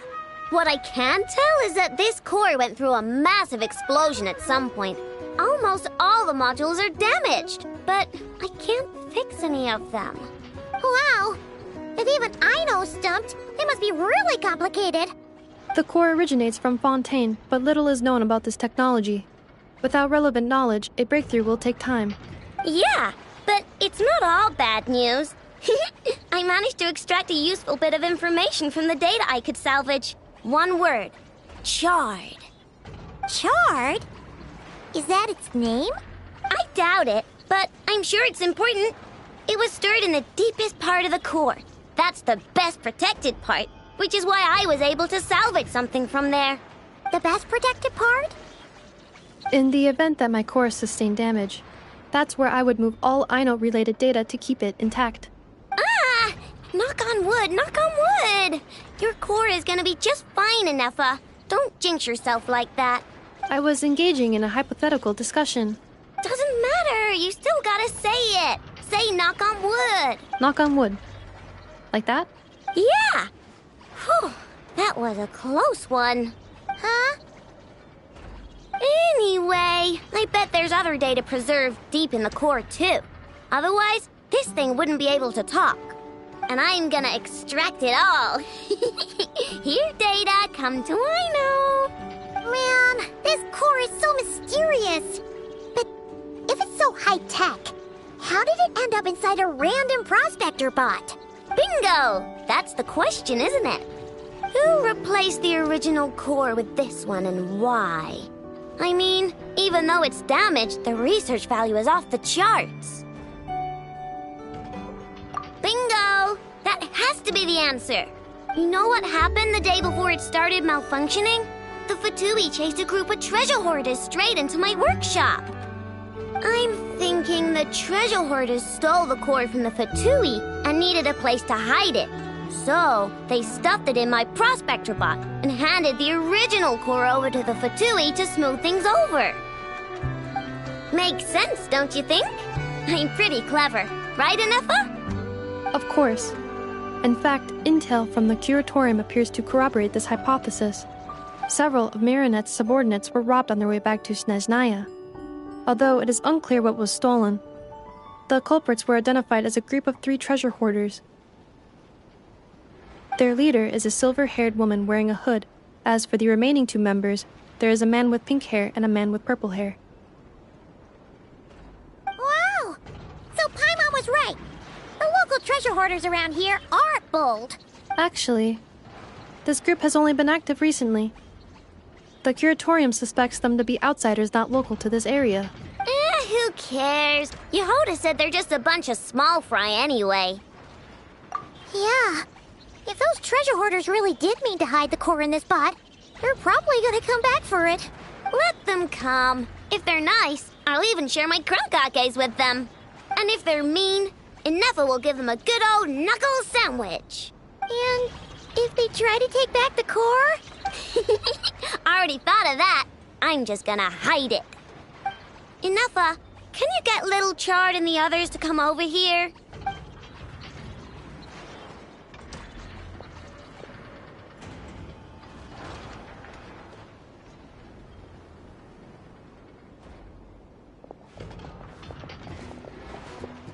Okay, hold on to your hats. I'm gonna hide Little Chard in a scrap prospector bot. What did you just call me?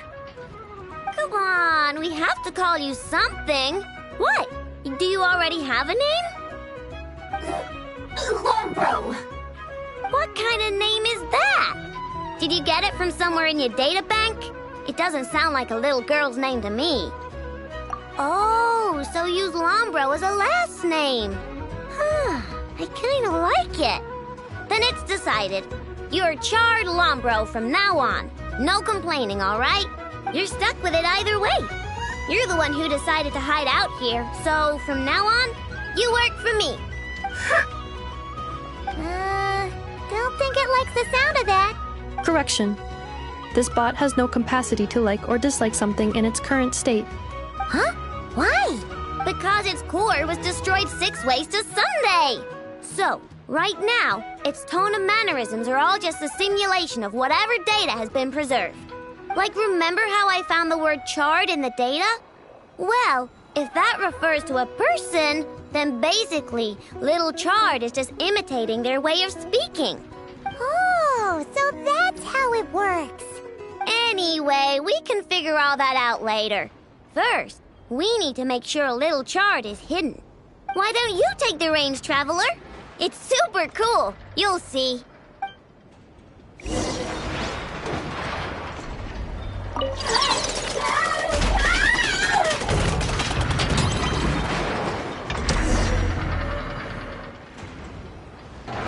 Nice job! You've got some engineering chops, that's for sure. And thanks to you, I'm now the proud owner of the most advanced prospector bot in town. I expect good work out of you, little Chard. But don't worry, you'll be compensated. Like I care! We gotta do something about that temper of yours. Maybe a little flour on your head will soften you up a bit.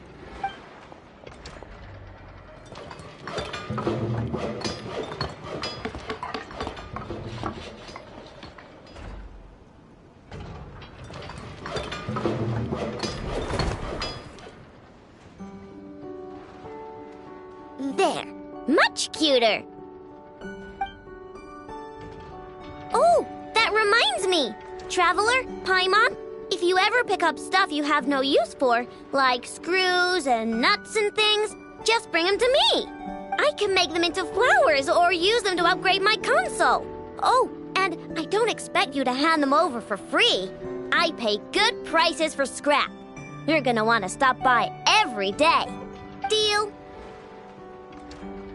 Awesome! Turns out Ineffa was right all along. Everything is gonna be alright. Good luck out there on your travels. I hope everything goes alright for you too.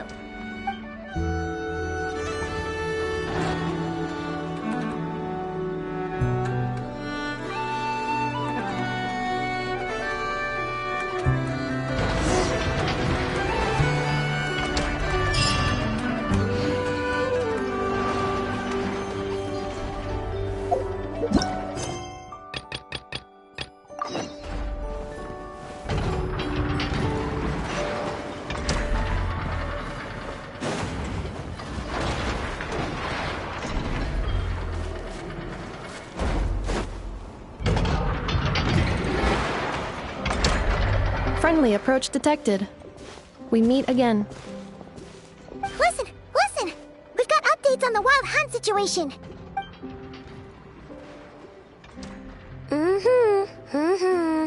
Threat level exceeds expectations. Phew, doesn't matter if he's the Rahira Solnari or Solari or whatever. One volley from my cannon, and he'll be blown to smithereens! You were there when we fired it, right? If that isn't the kind of firepower that helps you sleep at night, I don't know what is! True, but the cannon only works against shambling monsters, right? What if Rarir's super fast? Well, we'll just get Ineffa to go grab him and tie him down. You're not taking this seriously at all, are you? Anyways, firepower is not a concern. See those canisters over there? That's all concentrated Kuvaki, which we'll be shipping to Nasha Town. More than enough ammo in there to blast that Fatui research facility to bits in a single shot. You sure have been looking forward to this battle, huh? Of course! This is gonna be the shot that shocks the world. All of Nagcry, heck, all of Shnezhnaya will know my name once we're through. Sure, travel safe. I know. There remains intel left unshared. Oh, right. Yeah. Since you're investigating the Wild Hunt, something pretty weird's happened in Nasha Town. Should probably watch out for that once you're back. Remember that Sosi guy? The Ratnik in charge of firing the cannon? He's been found dead in their organization's offices.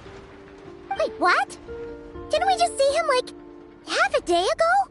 Yeah, it's still new news. So, not many people are in the know. We were only informed because we'd worked together closely. And even then, only just now. I'll send a Nefa over to Nashi Town with some flowers later. He seemed like a good guy. Didn't put on any airs despite being a superior officer either. The data concurs. This gentleman appears to have been one of the most accomplished amongst the Lightkeeper's sergeant majors. His character has also received commendation. Most would have lacked the motivation to fatally attack him. Oh, that makes it even worse. Hey! What do you mean, actually? Either way, I'm not clued in on the details. Only Ratniki have been allowed on site to investigate the scene. You'll have to find some way in if you want to check it out for yourselves. Got it. Let's go then. You coming along, Inefa? My tasks are incomplete. The last few batches of ammunition must be randomly inspected. You go ahead. All right. We'll see you later.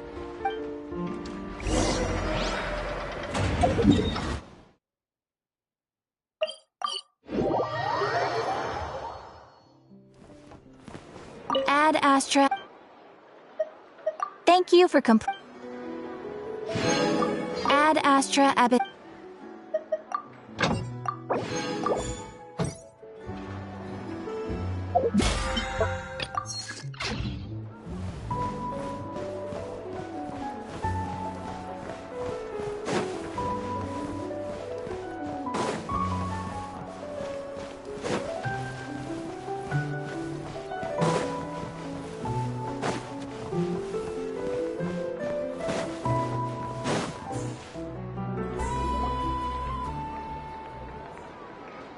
This must be it. Oh, doesn't look like there's any chance of us getting in with that Ratnik guarding the door, though. Should we go speak to the guard first? Might as well try squeezing blood from a stone. Ah! Never! When did you... I came over to take a look as soon as I received the news just now. Aino told you about this then? Before we start, shall we see if we've made the same guess? Indeed. Quicker than we thought as well. Keep your eyes peeled for any clues once we get in. No need to jump to conclusions. But how are we supposed to get in at all? Just follow me.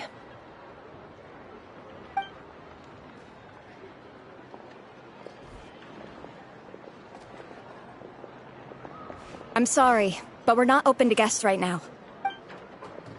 Sorry about that. They're here to investigate. All of them? The paperwork checks out. All right then. Enter.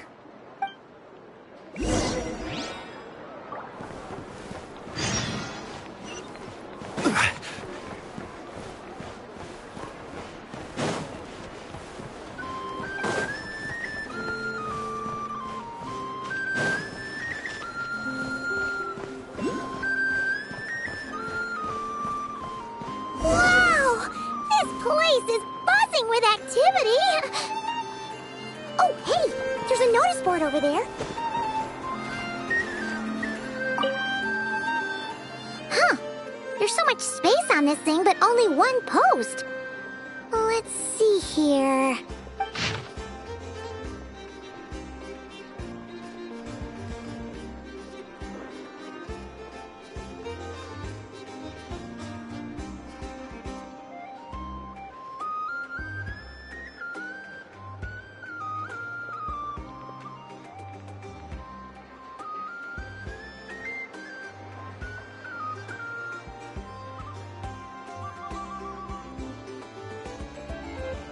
Wait, Inefa needs help? Uh-oh. What's this about a major crisis? And ruin? We should still head over and check on things, just in case.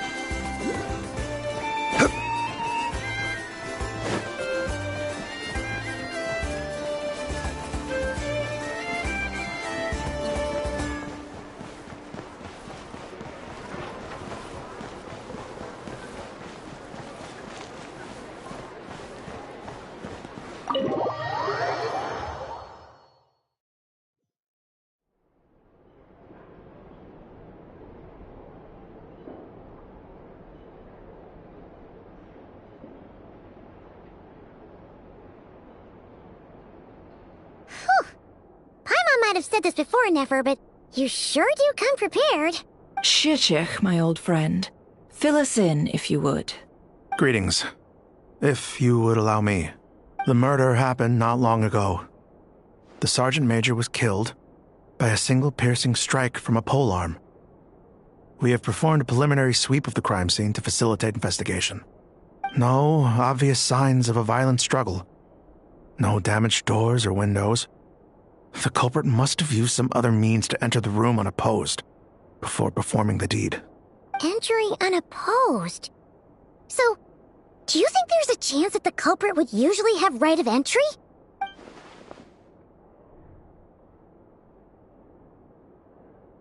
At the moment, the most valuable lead we have is based on an eyewitness report from a nearby resident. Specifically, that Flint's was seen entering and leaving this place in the time period when the crime most likely occurred. Flint's? We have tried to contact him, but he has not replied. Very odd indeed. So, he's the prime suspect right now, right? To be honest, I'm not particularly inclined to believe that this was an inside job. Flint's can come across a bit eccentric, but he does well in missions on the whole. He also had no disagreements with the Sergeant Major that we know of. So he lacks the motive to commit such a terrible crime. But neither the eyewitness report nor the nature of the fatal wound itself are in his favor. So we are looking for him at present. Looks like there's not much else to dig up here. Let's go outside and discuss what we've seen.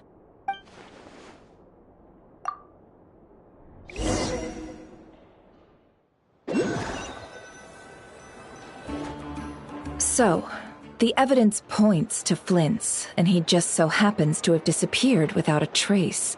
A sticky situation indeed. We know that this Flint's could have been Rerir in disguise, but we lack the evidence to prove this to anyone else. Furthermore, Flint's has left us with many questions, all of which will require a reasonable explanation. Yeah! He said he would report back to headquarters, but it seems he hasn't gone at all. What could he be doing?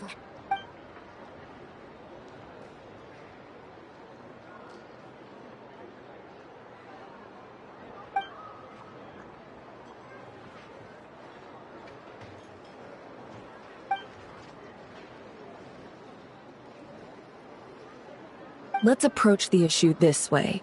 First, we must determine our culprit. Was it Flint's or Rerir in disguise? Yeah! What reason would Flint's have to murder Sosie anyway? None, as far as I know. And even if he had a motive, it would have been easier to do so out in the wild, rather than in Nasha Town. Yeah! They would have often gone out on missions together. Plenty of chances there.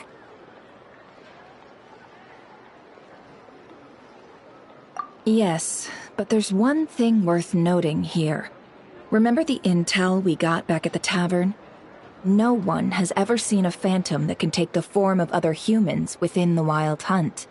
This means that he has been hesitant to abuse this ability, or allow it to become common knowledge, likely so that he could act in secret under other guises.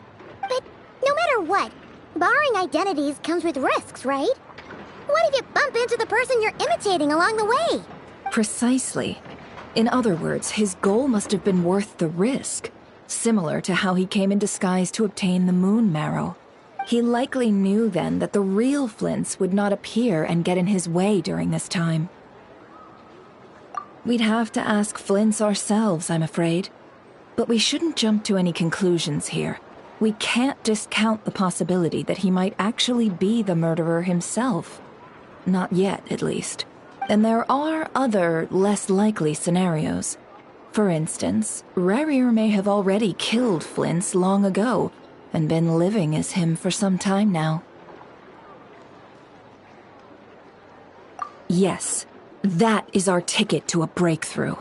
Then we've got to find him before the Lightkeepers do, or we might never see him again. Steady now. Our friend should be back soon. We've tracked him down to a beach north of Nasha Town. The Wild Hunt is present too, so we're putting a force together. I'll have you know that this is top secret information I'm leaking here. Don't worry, you'll receive a top-class reward in return.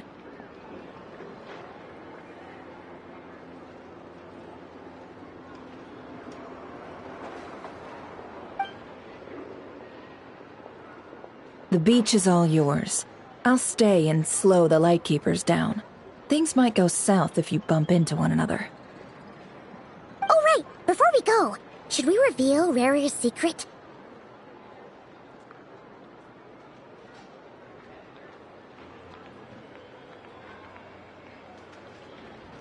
Since he's trying to keep it all hush-hush, why don't we just pull the curtains on his little trick?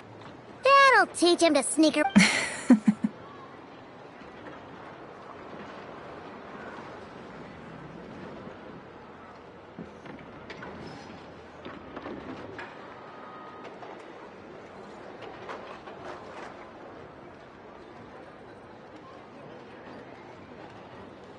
Hey! Why are you laughing? Oh, I was just imagining how satisfying that would feel. But I'm afraid this revelation would only stir up more chaos.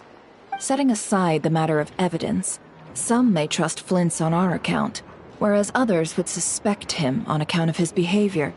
Tossing him into a swirling tumult of public opinion like that might just give Rarier more opportunities to capitalize on.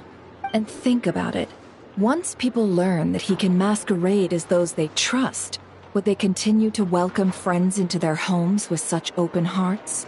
Unease grips the hearts of those in Nasha Town already. We should avoid throwing more fuel onto the fire. Yeah, you're right. You've really thought of everything, huh? Nothing for it, then. We've just gotta find Flint's. Indeed. But just in case, let me stress once more. We should neither be excessively afraid of Rarier, nor trust in Flint's too lightly. This light source is of special Lightkeeper design. It provides illumination within Wild Hunt anomalies, and can briefly dispel the abyssal fog within. Oh, right. We'll have to deal with that mess, too. Yeah, this'll be important. Thanks a bunch, Nefer. You're welcome. I've charged it to your account, by the way. Hey, you!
Whoa!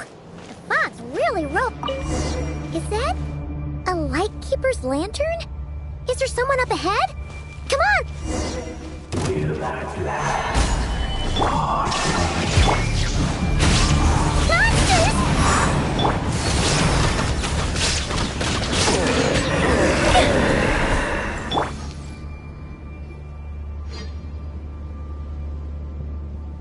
This monster was lurking near the lamp. That must have been a planned ambush. We're not falling for that again. There's something inside it. Some small device. Huh? Why isn't it giving off light anymore? Is it broken? Oh, we better take it with us.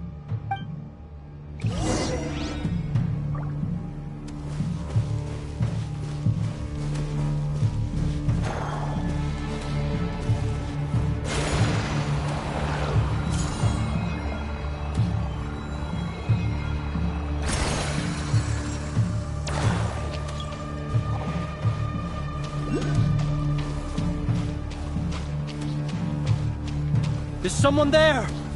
Please, help me! Isn't that Flintz's voice? Did you hear that? But is that really him? How shall the Savior save themselves?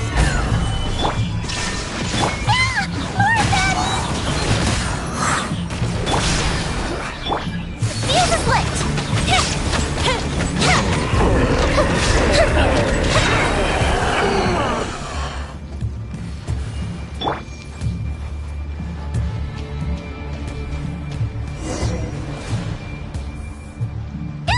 We'll be in trouble if these spooky shadows touch us! Quick, use the lantern!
Operissos.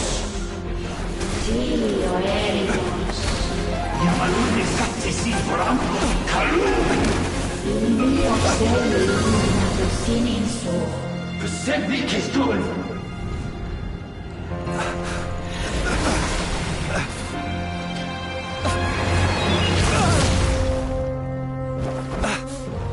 Hand it over. That was mine from the first.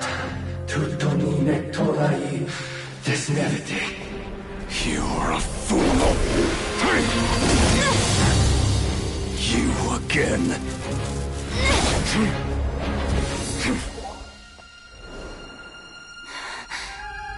What the? It's stronger than before. Lantern, now!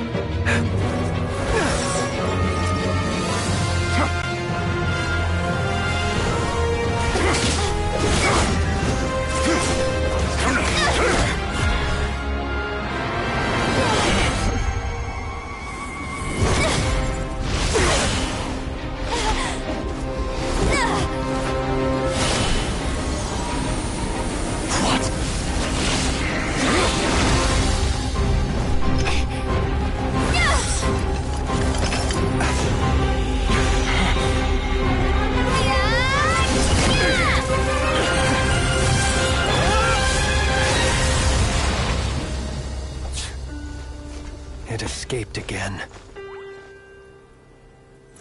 This situation speaks for itself, I presume. You were tangling with Rarer out here all by yourself. So, that vile phantom hiding inside the Wild Hunt has a name of his own. Yeah, you don't look so good.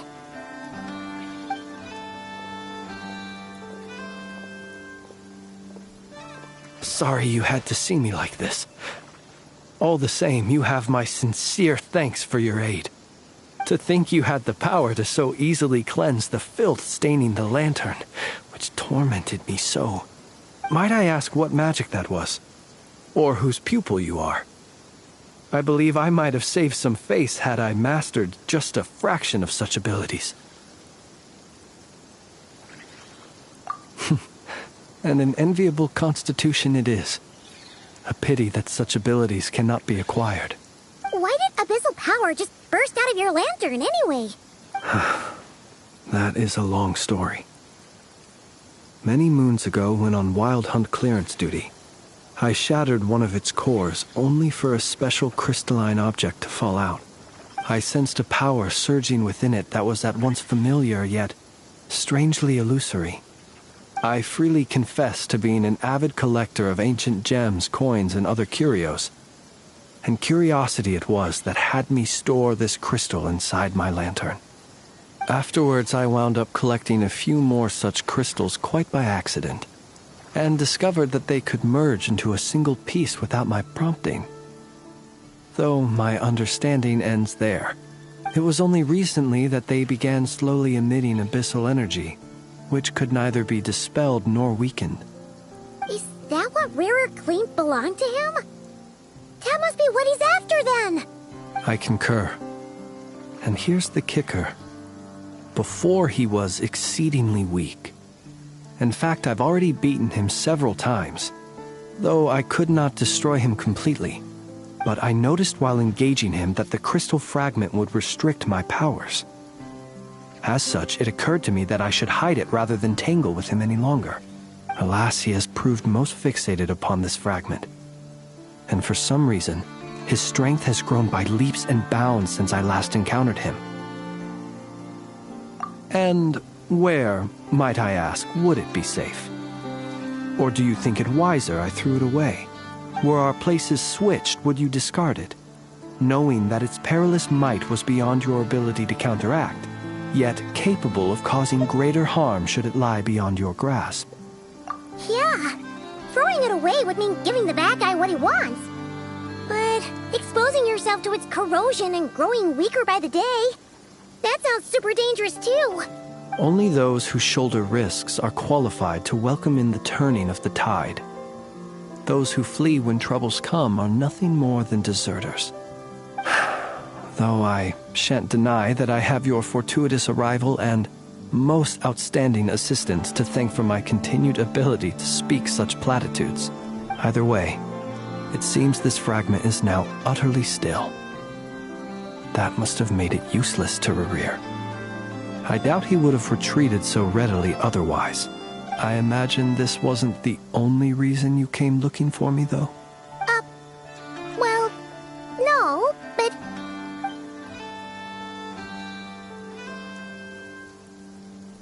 Ah. I see. To use the Lightkeepers to find me, I suspect. I did not inform anyone of my true whereabouts, so he should have had more difficulty tracking me down. They alone have the ability to quickly pinpoint my position. Our Sergeant Major has a Kuvaki-powered device that can be used to detect others who bear a lantern. They usually don't pay my whereabouts much mind unless they absolutely must find me. You mean this thing? Yes. Where did you pick this up? We found it inside a lantern when we first charged into the Wild Hunt anomaly. It must belong to a Ratnik dispatched to investigate the area, who, it seems, dropped everything and fled the moment they saw the Wild Hunt massing to strike. Well, at least they're not dead. Guess it's not surprising how they found you so fast, then. But if Rarer could have shapeshifted into Sosi, why didn't he just use that Kavaki device to find you himself? Were he to use it, that device would likely fail to act as it should, owing to abyssal interference. Guess that explains it. So not only is this Rerir ruthless, but a purveyor of dirty tricks, too. You might not be familiar with Sergeant Major Sosi, but he put his heart and soul into every mission. Our deployments are subject to orders from headquarters, and his orders were to be stationed long-term in Nasha Town. As such, he was very seldom able to go back and visit his family. He worked so hard, seeking to produce excellent results that might convince them to transfer him out. Oh. But every year they would say, wait a little longer. Wait a little longer. He often wondered if it was because he was lacking somehow. In truth, everyone had nothing but the highest praise for him. But good work does not always lead to good outcomes. The higher-ups would think, he's doing great where he is. Let him stay there forever. A most convenient choice for them, at least. Whereas his subordinates would think, a talented, easygoing boss. So he waited. And he waited. Until the world closed its eyes in the depths of the night, and a lantern was slowly lit for him alone, that no one could see. One that has played out many times throughout history. Another reason to take this Rerir's head. Oh. Well, at least we now know that he's looking for these fragments inside Wild Hunt anomalies. And yet, what did the Sergeant Major have to do with any of this? Why did he have to die? Could Rarer be angry that the cannon Sosi set up to fire destroyed the fragments he wanted to collect? Could you take me to the scene of the crime? We shall just have to exercise some discretion then. Come on. Let us be on our way.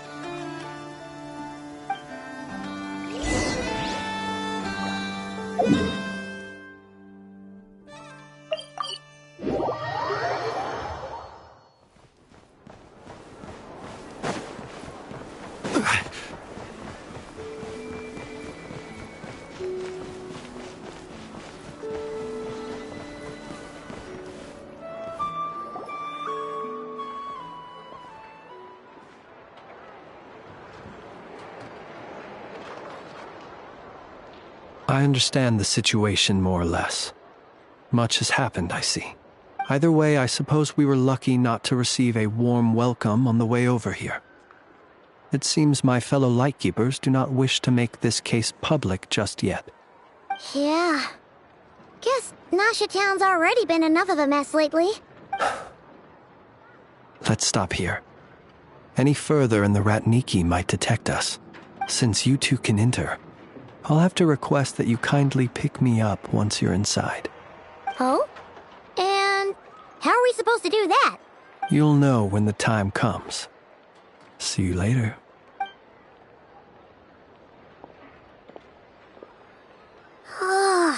Still acting all mysterious. But he seemed pretty confident, so guess we've gotta trust him.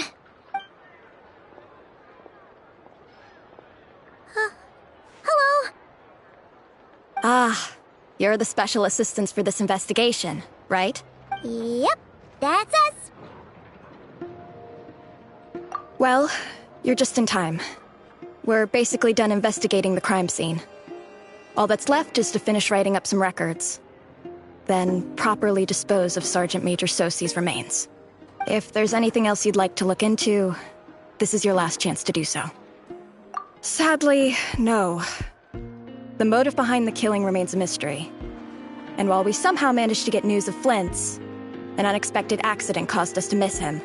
But considering that Nefer from the Curatorium of Secrets came forward to help investigate, I have no doubt that a breakthrough's not far off.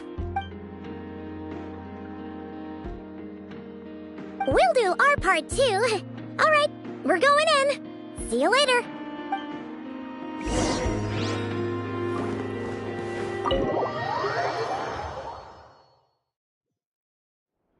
Phew, we're in.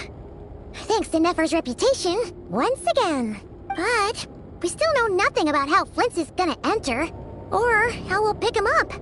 Never mind how we'll leave later on. Something the matter? Huh. That looks like Flint's lantern. But where is he exactly?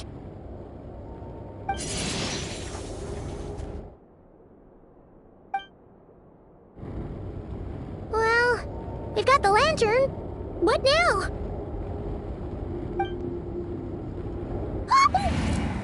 Oh, Paimon almost screamed out loud. You never said you could do magic like that. This lantern may have a rather peculiar shape, but so long as it doesn't glow, it won't stand out in the dark. I calculated that you would have already entered, so I chose a spot visible from the window before using light to send you a signal. As I thought, you're both sharp-eyed and on the ball. The perks of being veteran adventurers, huh?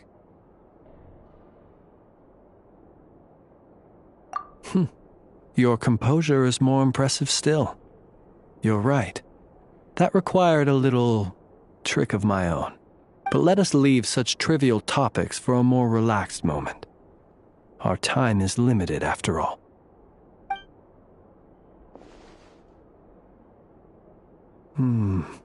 Just as I thought. Come, try sensing it yourself.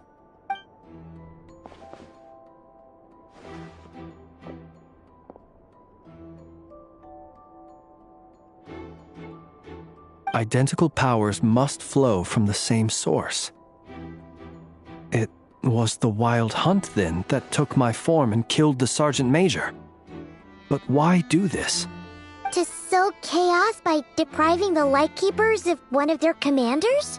If the Wild Hunt's true form is powerful enough to stand against the world as you claim, I fear not even the full force of Lightkeepers could stand against him, let alone the handful of us stationed in Nashatown. He would have no reason whatsoever to pick quarrels with individual ants. Let's look again more closely. We must leave no stone unturned.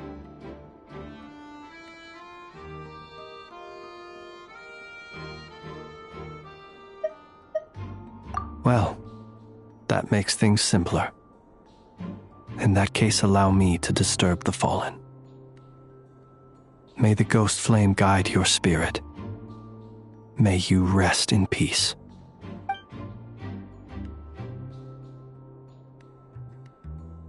When we fought, he seemed like quite a reckless foe.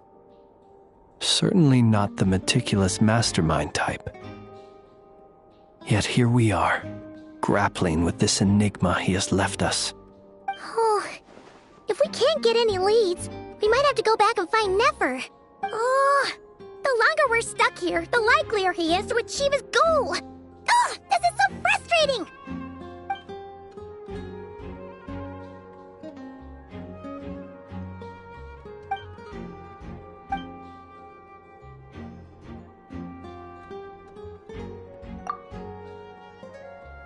You mean this?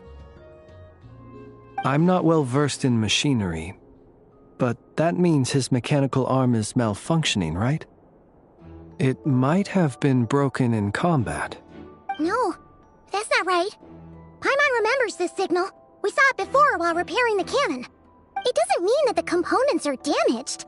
It just means that they're due for regular maintenance, so the device has stopped operating. But the real problem is that... Yeah, he even helped us find the maintenance port. It could still be a coincidence, but considering it hasn't been long at all since we were repairing that cannon... The Sosi you met could have been Rerir in disguise. In other words, he played the Sergeant Major before disguising himself as me. That's right! If only there was some way to prove it.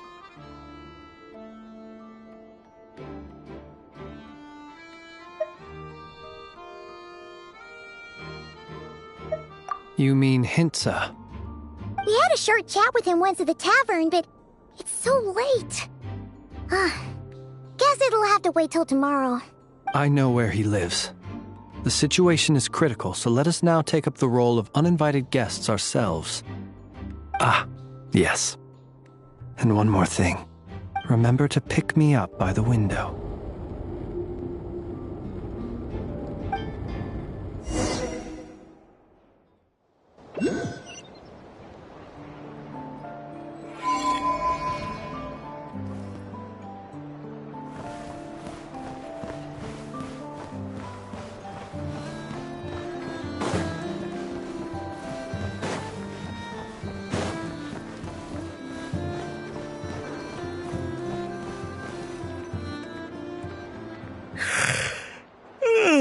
Oh, it's you two.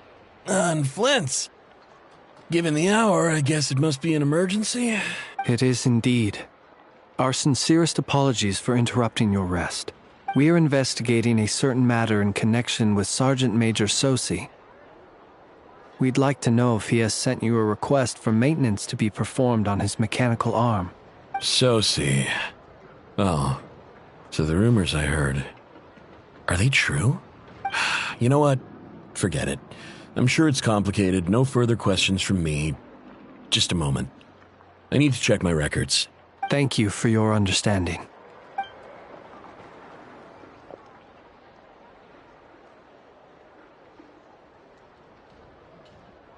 Got it. 8 days ago, he came to request a round of regular maintenance. But as it happened, I had run out of the required components. His mechanical arm is especially sophisticated, having been designed by Aino personally. The parts, too, could only be made by her.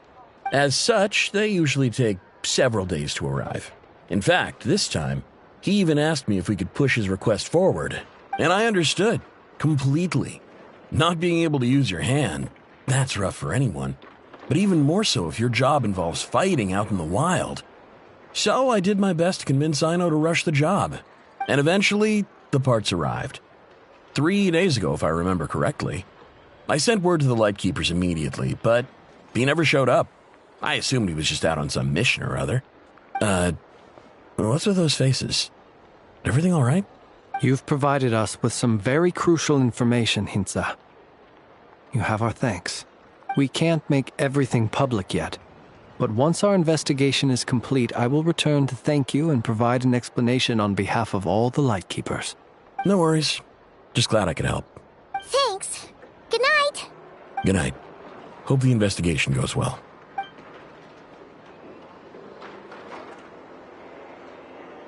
It seems that it is as we guessed. The Sergeant Major Sosi you encountered while repairing the cannon was actually Rerir in disguise.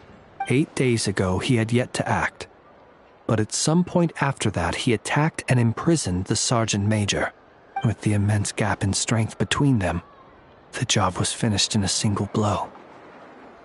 And thus Rerir had no opportunity to discover the malfunctioning mechanical arm. Perhaps his mastery of shapeshifting extends only to outward form, and not therefore to complex internal mechanisms. Hence his oversight of the uniquely mechanical traits of the Sergeant Major's arm, and in turn, this flaw in his disguise. You're saying he thought no one would realize his mechanical arm is actually made of some kind of black muck on the inside, so long as it worked, right? Still seems like there's a lot of guesswork involved here, but it mostly makes sense. This also has me stumped for the moment. The cannon has always been used to destroy the Wild Hunt, and it works as intended. But how would that help Rerir exactly?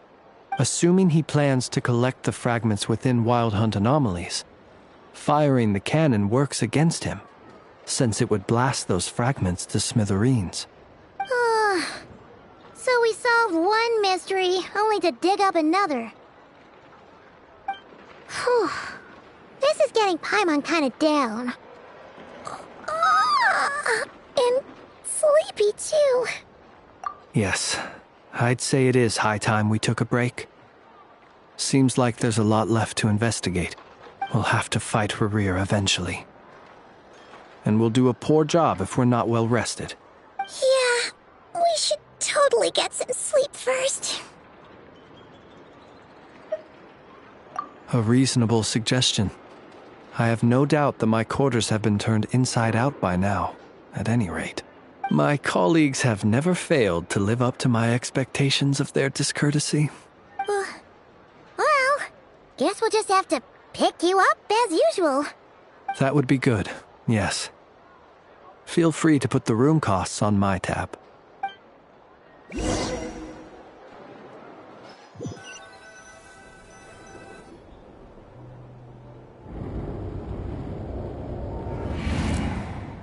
Phew, back inside. We can finally take a breather. Okay, Paimon. In and out. I suppose we could all take a moment to unwind. As I recall, our first meeting took place not far from here. Ah, the nostalgia. Had you already sensed the unique power within my lantern at that time? I see. Words truly do fail to capture your superlative insight. Fortunate then that abyssal energy was only leaking from the fragment in minuscule amounts when we first met. Or I might have been in for a real interrogation. Yeah, hard to say how that would have played out.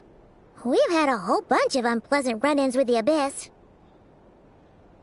You mean to ask why I'm going this far to oppose him? Well, as a light keeper, I'd say I'm simply doing my job. Yeah! You're covered in more mysteries than Paimon could shake a skewer at. You can't just get out of explaining yourself by making lame excuses. All right. I suppose I do owe you some honesty, whether out of gratitude or the need to build trust. Your deductions have been quite correct. Should one wish to conceal oneself within a lantern, elemental power alone is not enough. You know humans well, and naturally you understand their limits. But some things that humans would consider difficult are quite normal in the eyes of non-humans. So, you mean you're one of the latter? Have you heard of how Snezhnaya was once the realm of the Fae? This race is no longer of any importance, but they still exist, as evidenced by the fact that I am standing before you.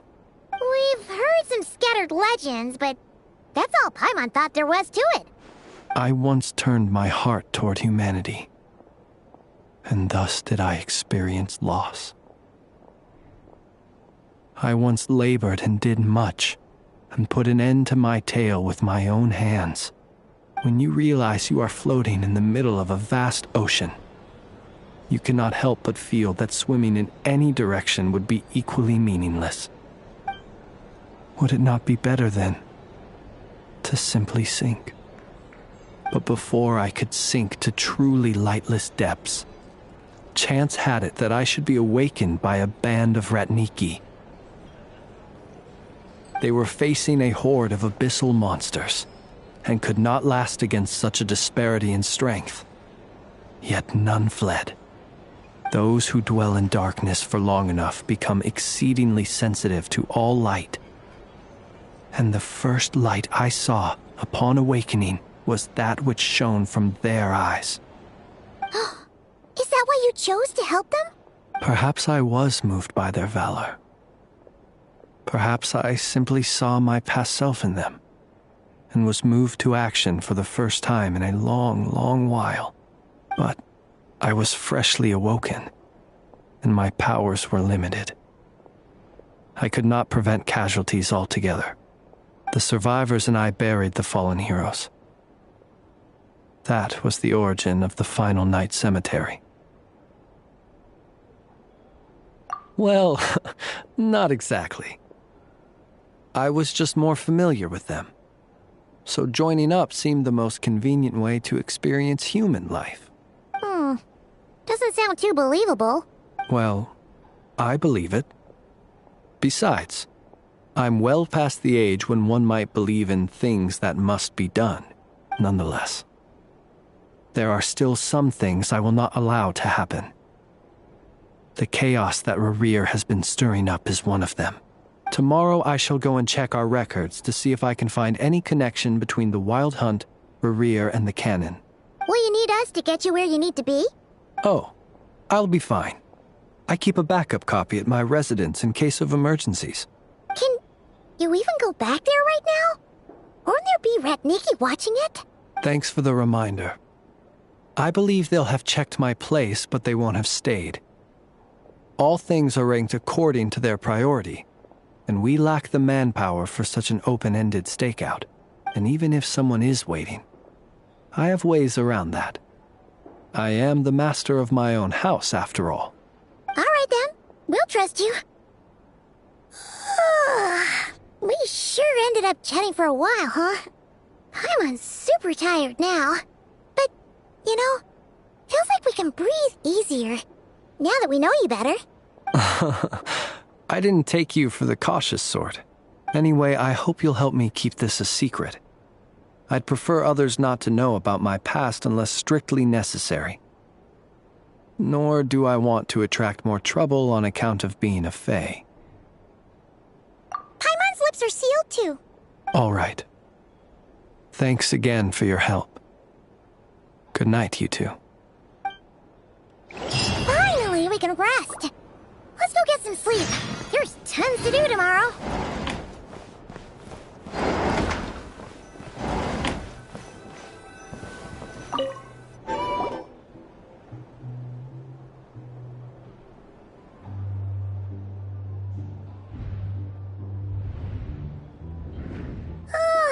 So much noise.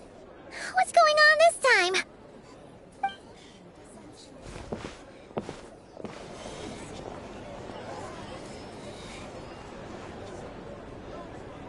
Hey! Where's Flint's? Is he here, or isn't he? We would be most obliged if you would pipe down a little, dear guest. Our other guests are resting. Resting? We're all about to be done for, and you're talking about rest? Flint's is a wild hunt shapeshifter, here to deceive us all! If we don't get rid of him now, there'll be no end to this! You'd better give him up. If anything happens, your business here is done for. You want that, huh? Or are you in cahoots with him? You with the wild hunt too, huh? What happened? Did something leak out? But we were so careful last night. How did anyone see us? What do you mean? This is so confusing! What do we do? These people are no match for Flint's, but they're super heated right now. It's not like all the unusual stuff about him will make it any easier to explain either. Okay! Hey! Let us in now! My apologies. My apologies. Hold on! Calm down, everyone! What in Tevat is the meaning of this racket? Are you intent on depriving both the Voynich Guild and the Curatorium of Secrets of even a moment's rest? Boss, do we really have to entertain people who don't respect the rules? Call a few of your boys and have them thrown out. And what hole did you crawl out of? A watering hole, of course. The one you've just disturbed. A place to get a moment's respite from all the recent unhappiness, and to escape from all this talk of the wild hunt, or strange ghosts and phantoms. Who'd have guessed people like you would come bursting in, shrieking louder than any ghoul? This is a matter of utmost importance. We've got solid evidence. All we need now is to confront Flint's face to face. Exactly. And you sure don't look like an impartial party either, Nefer. Oh, don't I now? How about this then, boss? Let them do their search. If they find their man, they can have their little chat. But if they don't, then they owe everyone here an apology, as well as compensation for all the racket they've caused. Wait, it's... Oh? All right. I suppose that's the only way. If we don't let them in now, they'll be back sooner or later. What a mess. Oh, all right then. Well, I'd say that sounds like an impartial proposal. What say you? Or are you suddenly unsure of yourselves? Come on, everyone! Move it!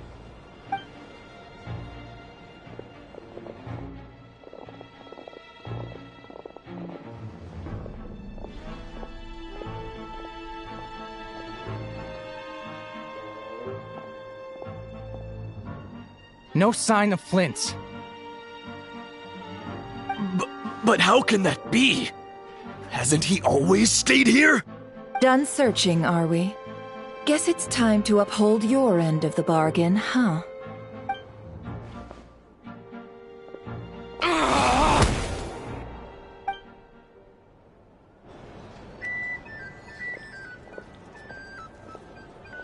So, Paimon, you've been waiting to ask me something, haven't you?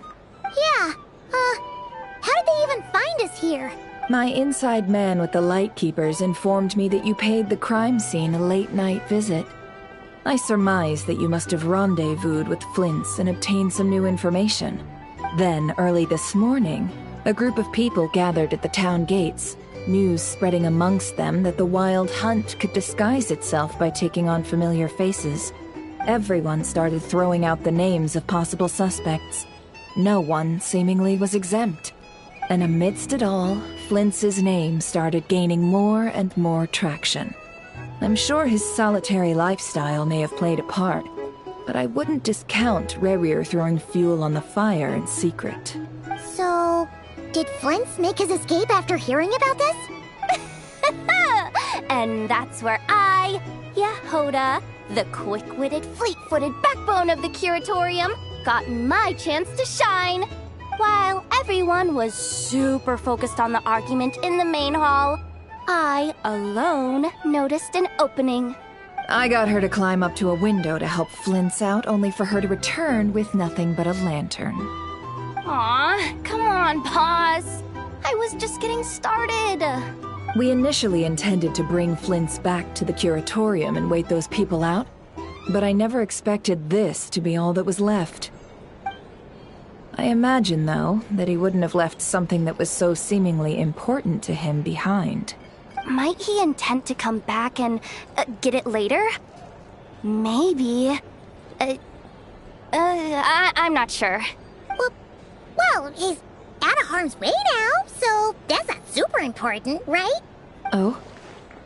What Paimon means to say is, we've got lots of new intel to share. All right then. Yehoda, contact the others. We're going to need all hands on deck. Let's have this discussion over at my place.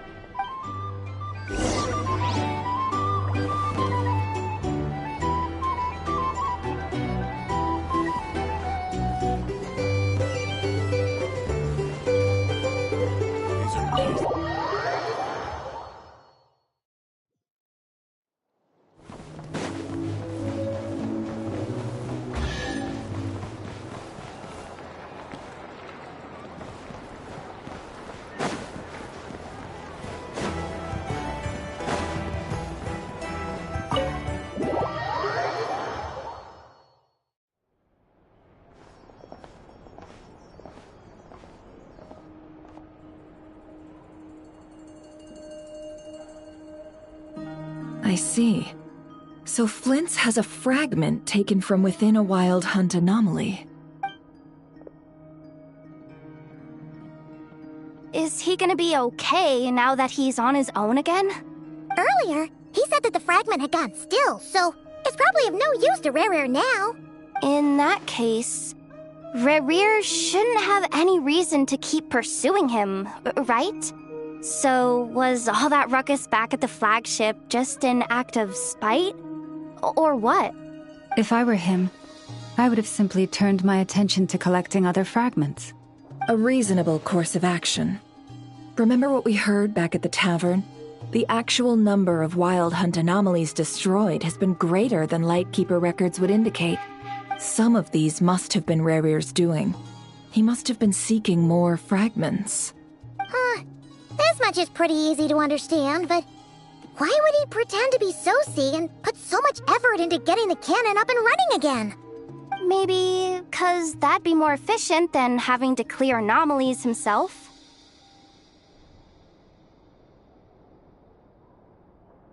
Yeah, I'm confident that the ammo we're packing has the oomph to do that. But I am a mechanic after all. For me, test data and their conclusions speak loudest. Oh, why don't we find a few of those fragments ourselves and use Kuvaki to carry out a little experiment? Our lab could certainly accommodate such a test. In other words, We gotta destroy a couple of anomalies and collect fragments from them, right? Lightkeeper operations have just about ceased following the Sergeant Major's passing. Meanwhile, the Wild Hunt continues to grow in scale by the day. I fear only we can keep the situation under control now. Then we best act fast. Paimon's got a bad feeling about this. A feeling we all share, I'm afraid.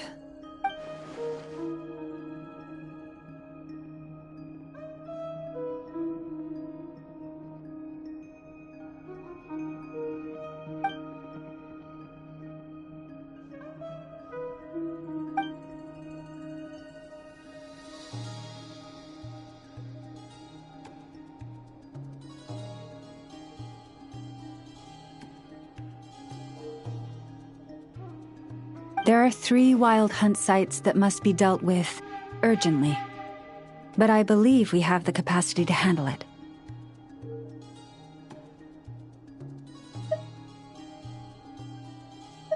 Works for me. Nefa and I will take our workshop assistants to deal with one of the sites. The Curatorium will handle another. And we Frostmoon Scions shall deal with the remaining one.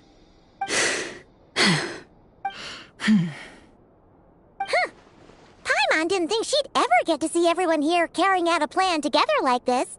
Never mind you. This is a first for me, too. Let's head out, then. We'll meet back up at my lab with the fragments. Understood. Time is of the essence now. Our foe could make his next move at any moment, so we must stay in contact with one another. Gotcha! Stay safe, everyone.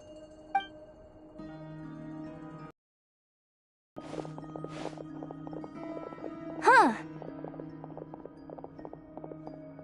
Anyone seen the lantern? Has Flint's dropped by already? Well, considering what you said earlier, you know where we're going next, right?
What a waste of time!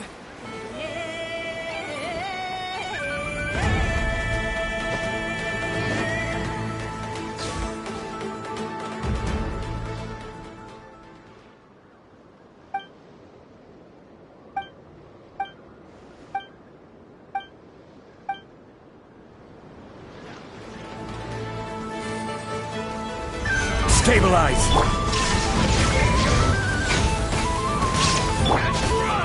Into the wind!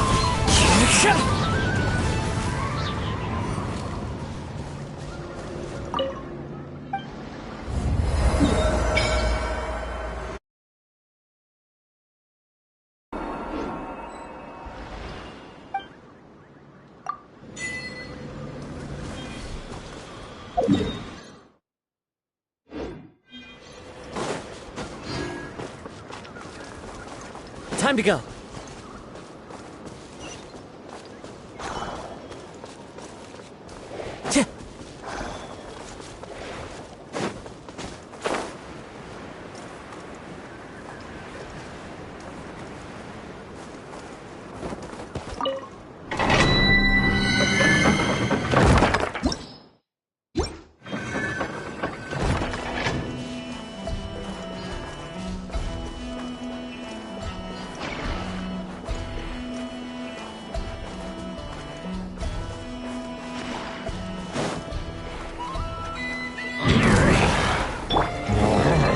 Solidify! The wind knows me. As one with wind and cloud, into the wind.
Time to go.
Someone's guarding this place just like he said. But, where do we find the information he mentioned? This way. Let's move. We're running out of time.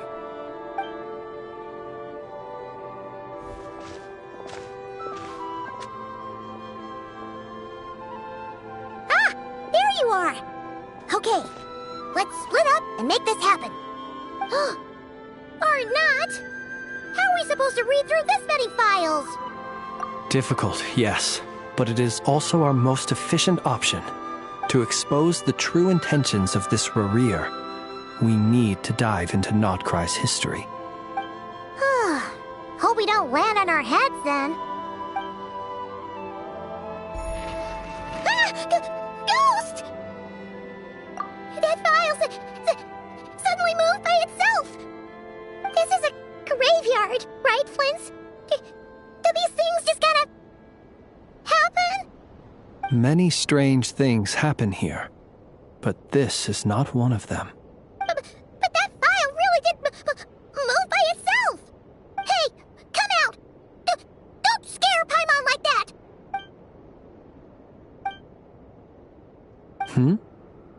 Wild Hunt Phenomena Log? Hey! Another file's moving! Are we being given hints? I feel no hostility. On the contrary, it seems we're being aided somehow. Really? Hey, seriously, another one? Okay then. Paimon will read this one.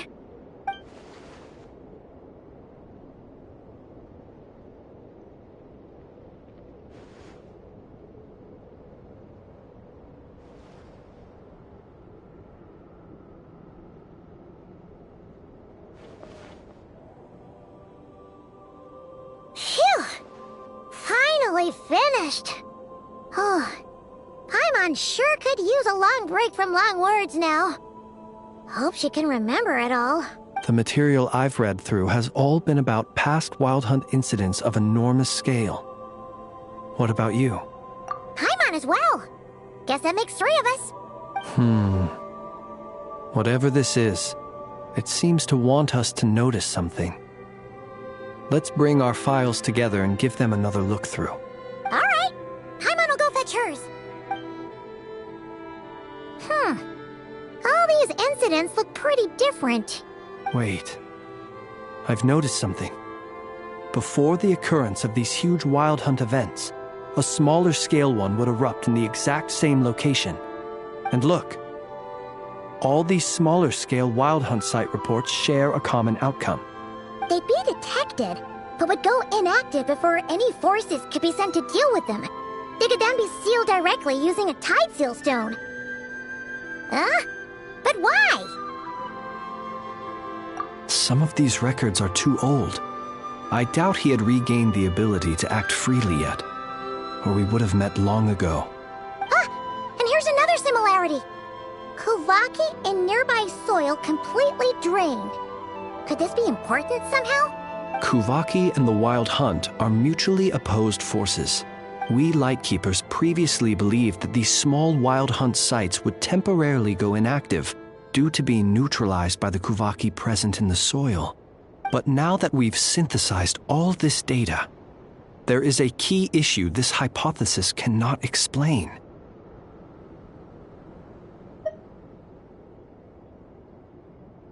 Indeed. Despite the name, I would not call a tide seal stone's sealing powers watertight exactly. But for it to fail and the situation to deteriorate in such short order... Paimon feels like she's almost got it.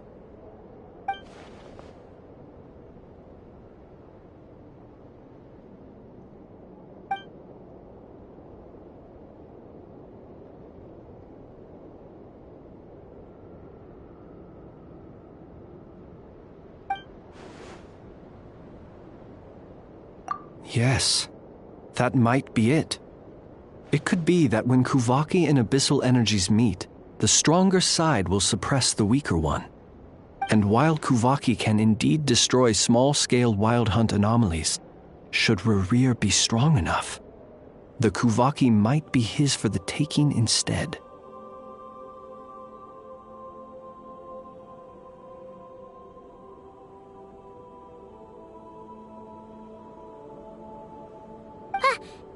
Paimon kinda gets where we're going with this.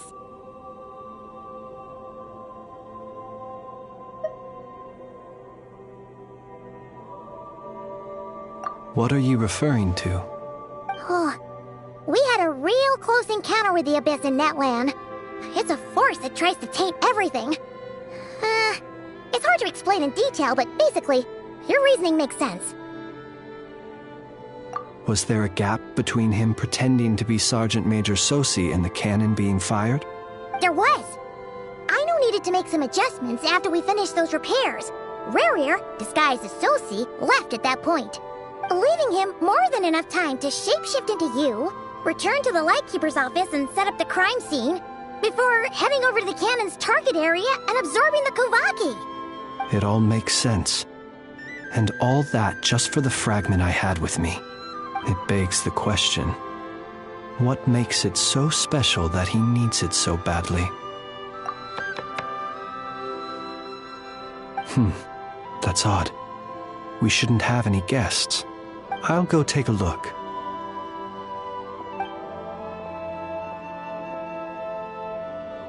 Ah, it's an ibis. It's carrying a letter! Oh, Lala must have sent it. She can speak to little animals. Huh, let's see here.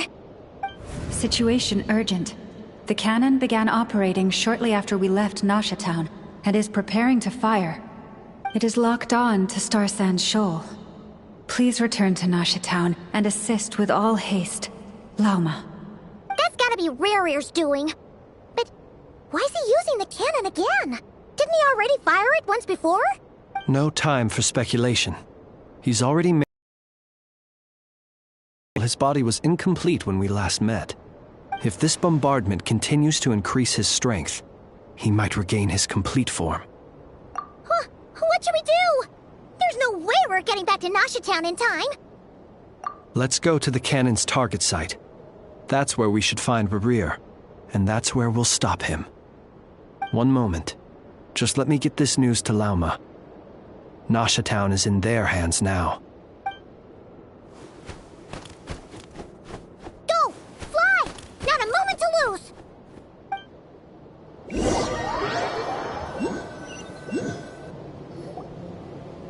You're here, as expected. Humans, you never change. Always trying to use powers you neither comprehend nor control. But it is also thanks to you that I found a way to return.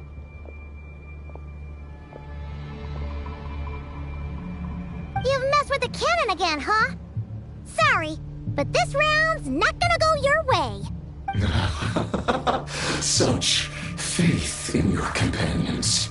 But will the inhabitants of Nasha Town understand why they wish to stop the cannon? I think not.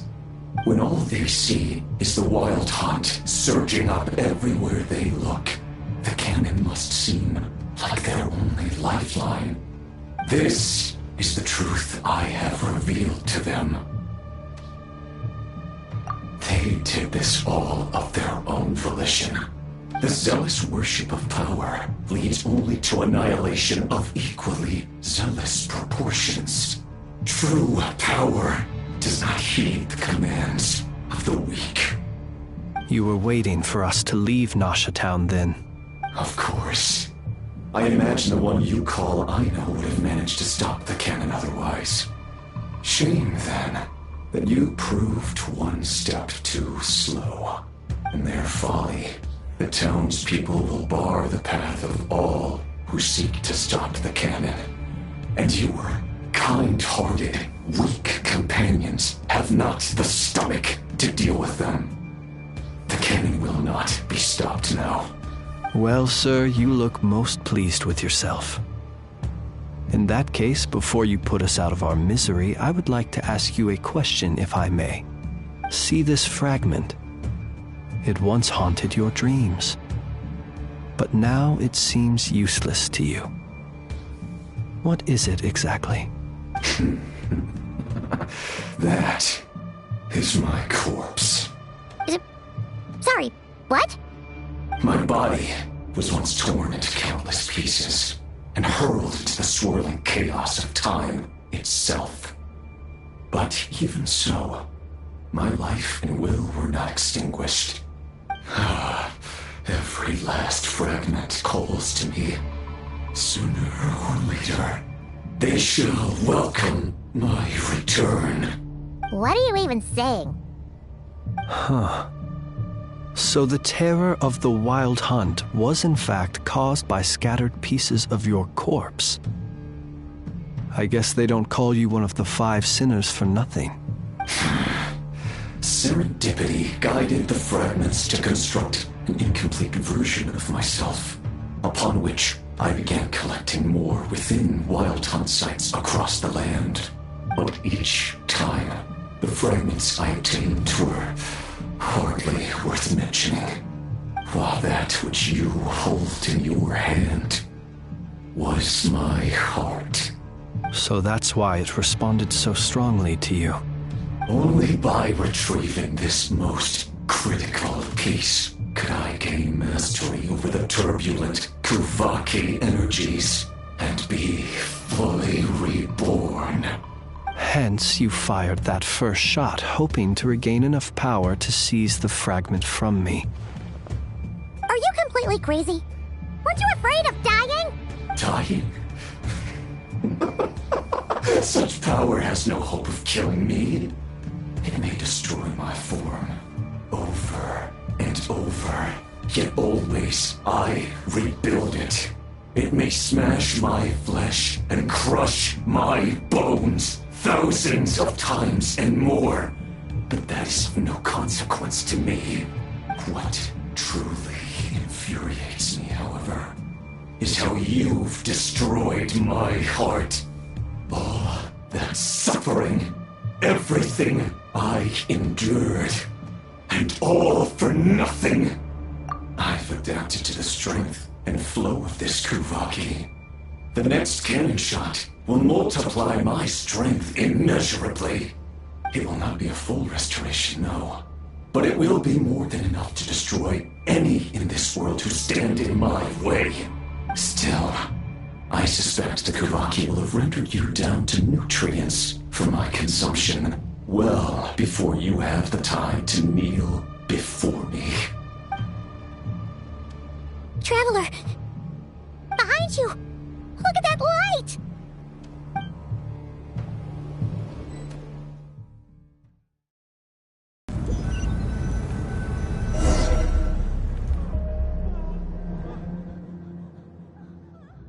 Dang it! Who fired up the cannon without my say-so? Its defensive barrier has also been activated, likely in anticipation of interference by malicious actors. The air is thick with fear and anxiety. It's spooking the birds and beasts. What exactly is going on? You're here. Looks like this was all part of Rerir's plan. Not only did he plant seeds of suspicion in people's hearts, seems he's now igniting them. Yehoda's gone in to scout out the situation. She'll be back any minute. I'm back! I'm back! Oh, it's bad out there. Rumors flying everywhere you turn. Something about the Wild Hunt preparing to spawn a wave of monsters, the likes of which we've never seen before. But that's not even the worst of it. Lots of folks don't even believe the cannon can prevent this crisis, so they're getting ready to make a run for it. Others are trying to make a quick buck out of this whole mess. How could they still be thinking about Mora when such a catastrophe is imminent? Unprecedented danger brings unprecedented opportunities in its wake. A chaotic situation can bury much wrongdoing. Even those who flee without reserve put themselves at the mercy of the divine. Is it any wonder, then, that some will aim to profit? After all, a gamble that might rewrite one's entire life is hard to come by. Even so. Well, seeing as you disapprove of their actions so strongly, Lady Moonchanter, I suggest that you be the one to handle them. Not like that's the only major problem on our plate right now. Affirmative. We must quell the chaos in Nasha Town as soon as possible. Also, the unexpected activation of the cannon entails a high risk of incorrect operation. This must be stopped in a timely manner.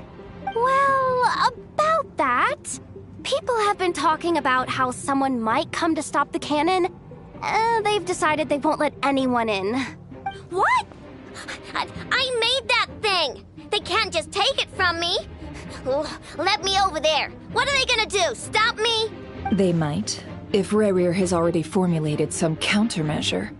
For example, he might have spread a rumor that the Wild Hunt would take your form.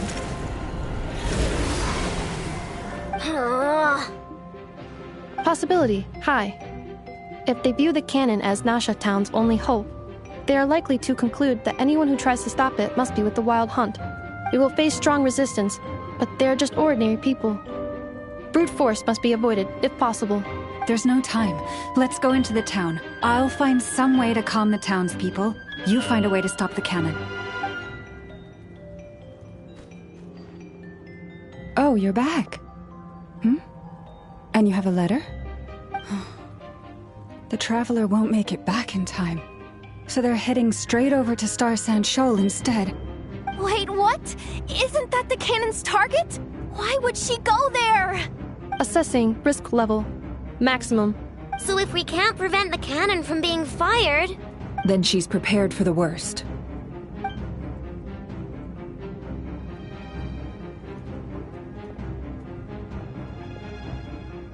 And we must ensure that her trust in us is not misplaced. Let's go.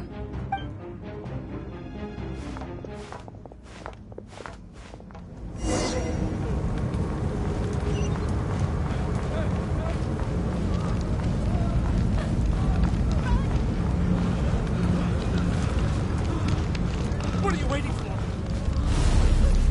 This place is burning too!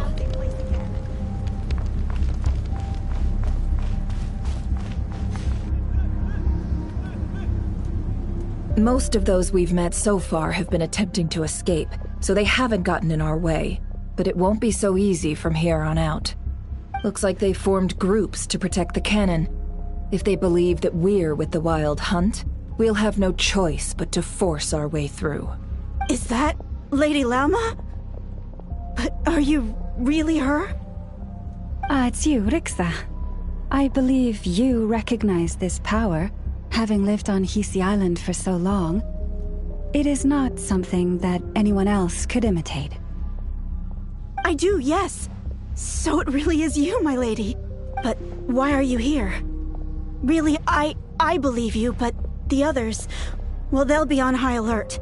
The townspeople have been misled into believing that they needed to activate the cannon. I am here to stop them. But... I know what you wish to say. Our island and Nasha Town have never had close ties. There should be no reason for me to intervene. But you chose to leave the island. You had the resolve and the courage to start a new life.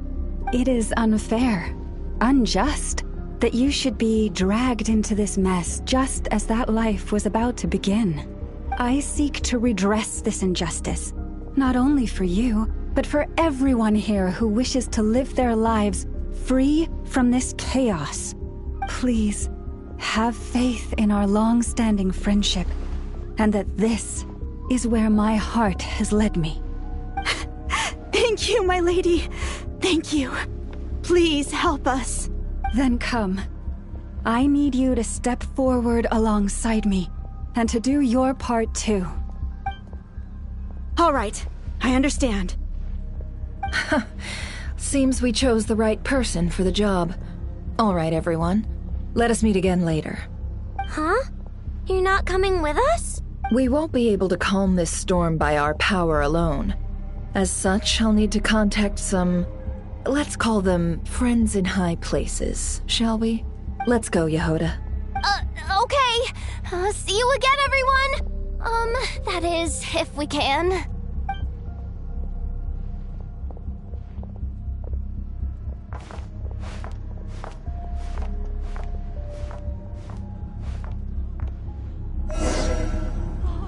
Remember these words. The road shall be paved with truth, and we shall pave it ourselves.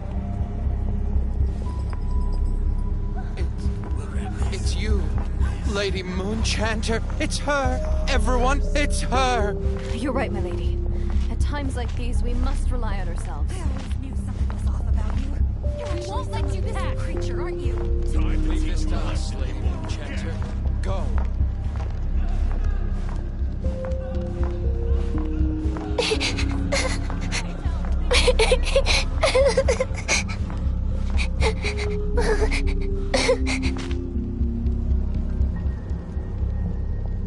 Lady Moonchanter, there's a child here! It's all right now. Go, quickly.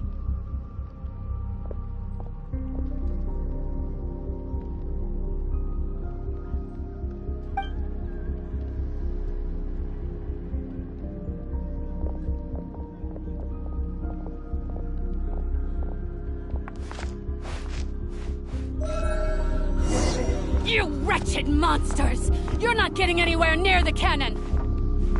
The monsters you fear do not exist here. The madness you have fallen to has been the source of untold disasters. You think we had a choice? Destiny is no excuse for greed and destruction. The choice has always been yours to make, and it remains so, even now.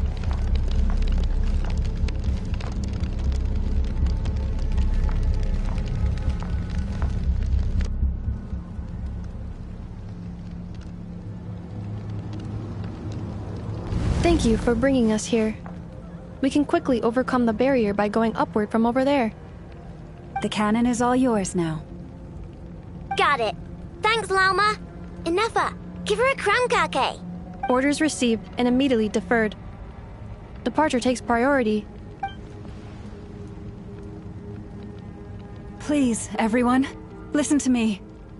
I will not deny that we hold different beliefs, but in the face of the immense threat that hangs above us all, we must persist in trusting one another.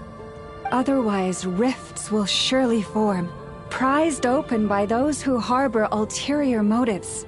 If your fear is born of helplessness, if you flee because you know not how to fight, then follow me, you who are lost. I am no god, but so long as we hold our candles steady and unite beneath the same moonlight, no deception or rumors can be concealed from us. Let us resolve then to defend ourselves and to stand firm against the false illusions by which our foe seeks to beguile us.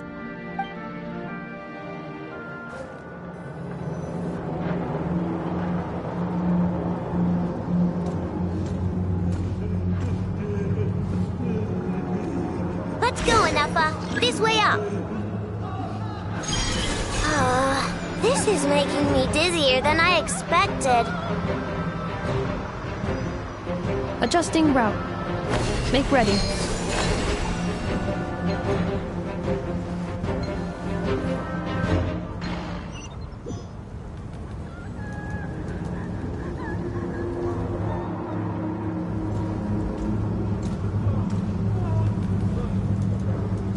Let's go, Inefa.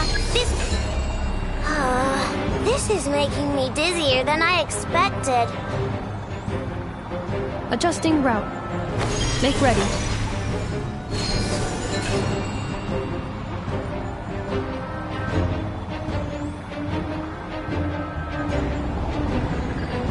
Out of the way, small fry.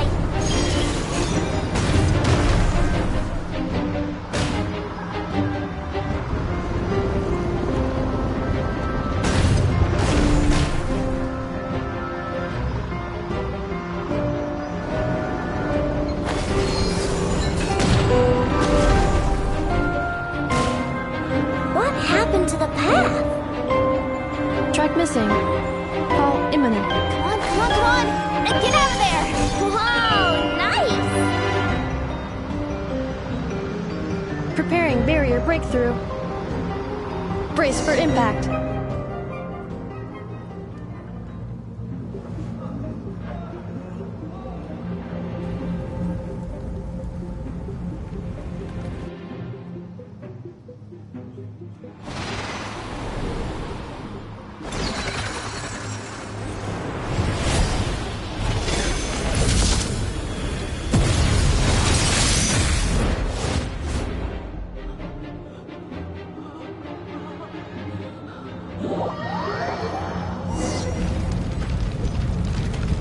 Knuckle, what are you doing here?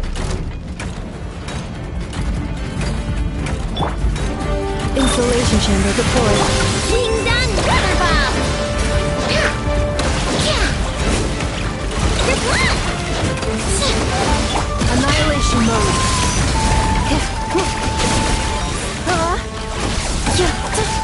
Cleanup sequence initiated. Look, a rainbow! No claw!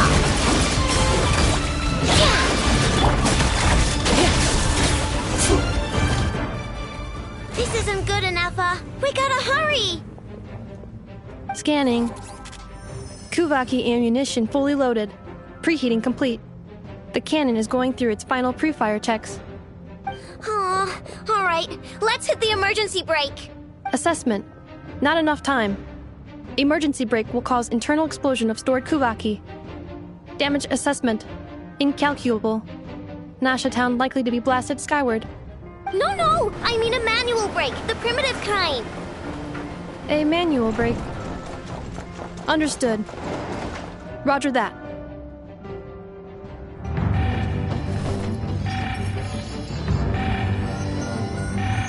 We are out of time.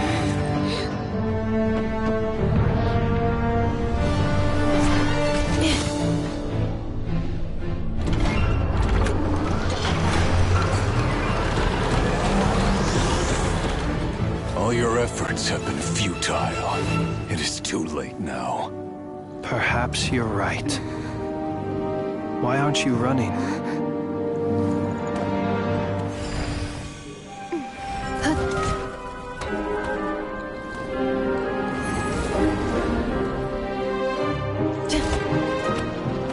Sigisato passa sax, viti potutos.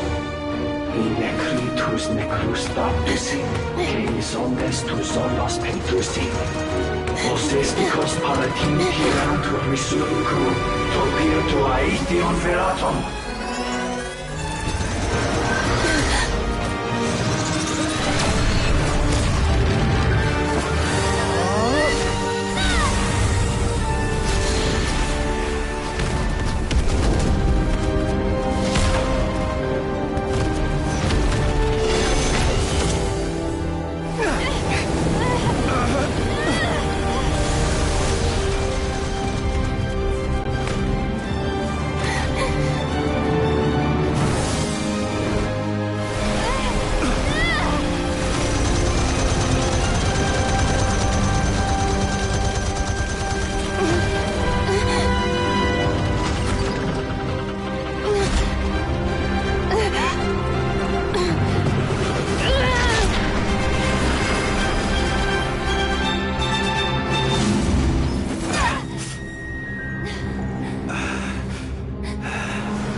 Well, that's not good.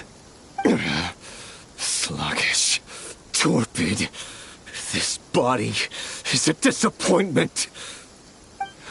I can barely muster 10% of my original strength. You've ruined everything again. Let me guess. You didn't get a human body back, did you?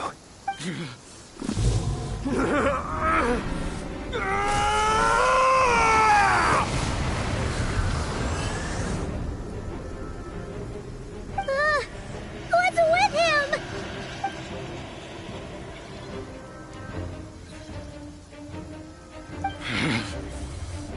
Verfnir.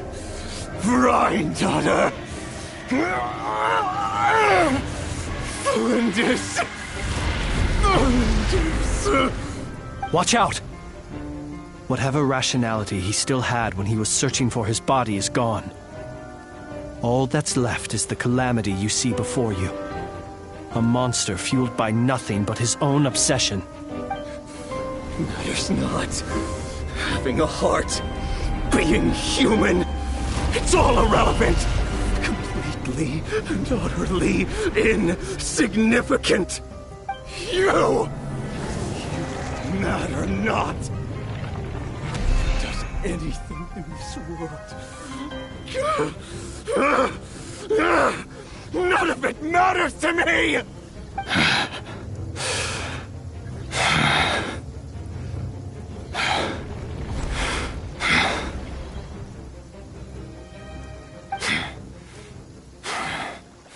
Fools. Time to die!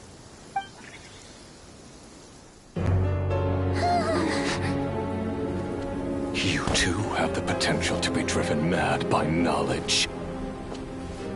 But the truths you seek are so insipid, how laughable that you should die for their sake.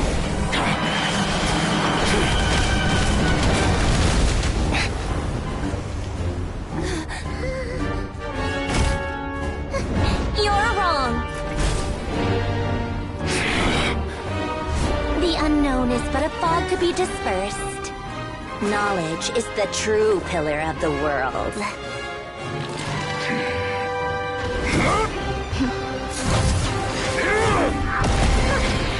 You're not the only one who got stronger. Polonia!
It seems this young lady aided in our escape.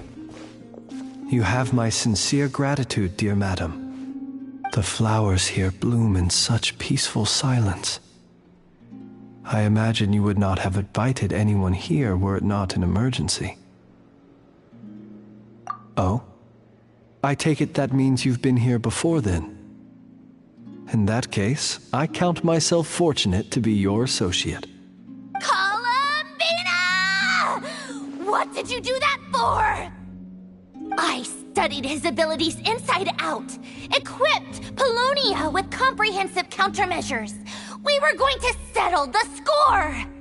But he still broke through, did he not? What? You expect a battle to be completely one-sided? I just didn't expect him to have no sense of honor whatsoever. Polonia would have been fine in a head-on clash, but battles just get chaotic. Oh, so you actually thought you could win. Have you been taking care of yourself lately? Your calculations seem to have deviated quite seriously.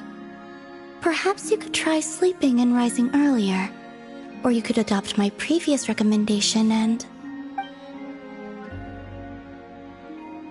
Listen here, Columbina.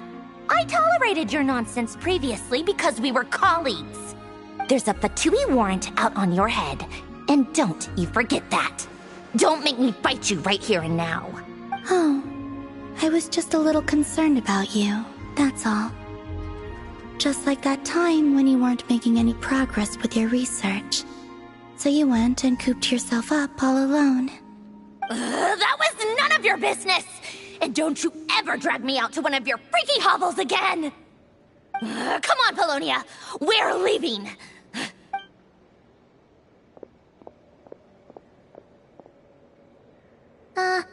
Well, anyway, thank you.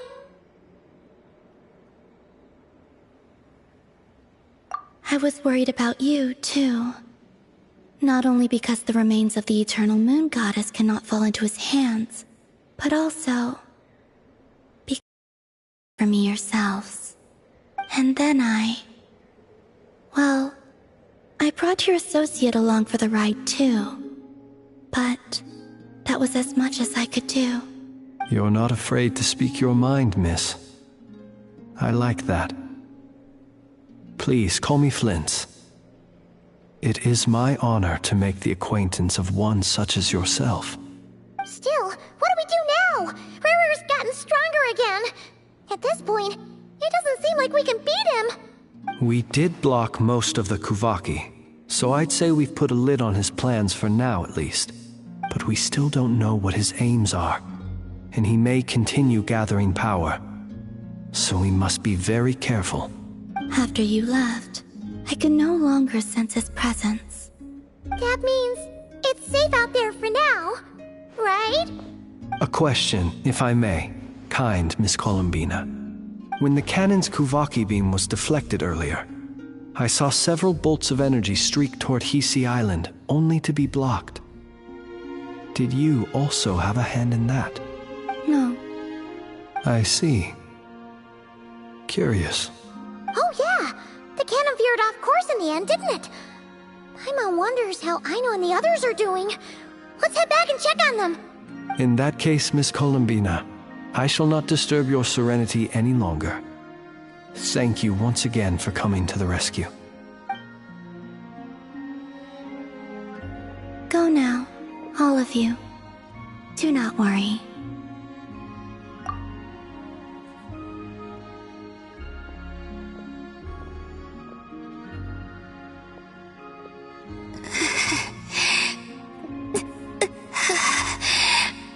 My strength still isn't returning.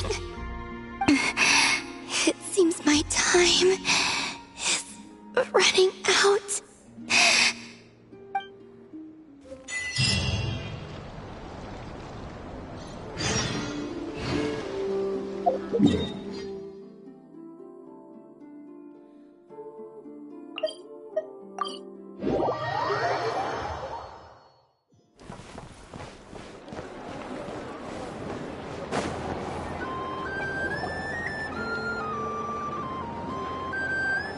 Fortunately, we were able to minimize the harm.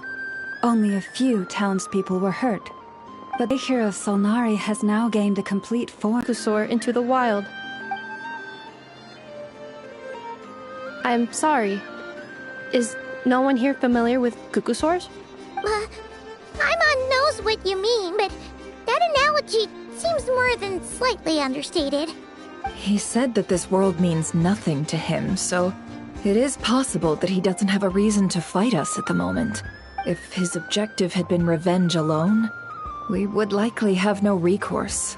Is there, still time for me to tender my resignation? Just kidding, just kidding. Don't worry, boss, I know there's no running now. So my cannon, my pride and joy was a hindrance rather than a help. You know what? I'm gonna dismantle it right now. That's right. And it still works on normal wild hunt anomalies. Don't let this get you down, I know. Flint's, we'll need you to attend to the aftermath with the Lightkeepers. Don't worry, I've explained everything to them. You're in the clear. My thanks. For that and for everything else I hear you did to help us arrive at the truth. Had you been willing to show yourself in public more often, you would not have been so easy to isolate, you know. Point taken. I will give that some thought. I suppose that's one way I'd benefit from replacing Sergeant Major Sosi. You mean you're being promoted? Was Paimon the only one who didn't get that? Well, if you've got a moment, would you like to come with me?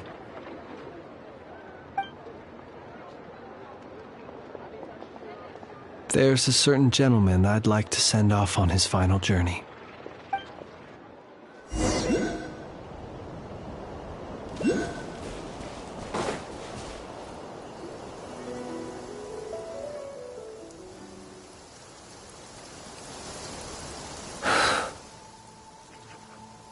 This man was like a lighthouse.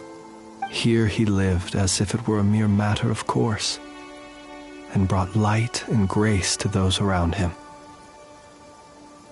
But people, once used to illumination, are apt to ignore the lantern's presence.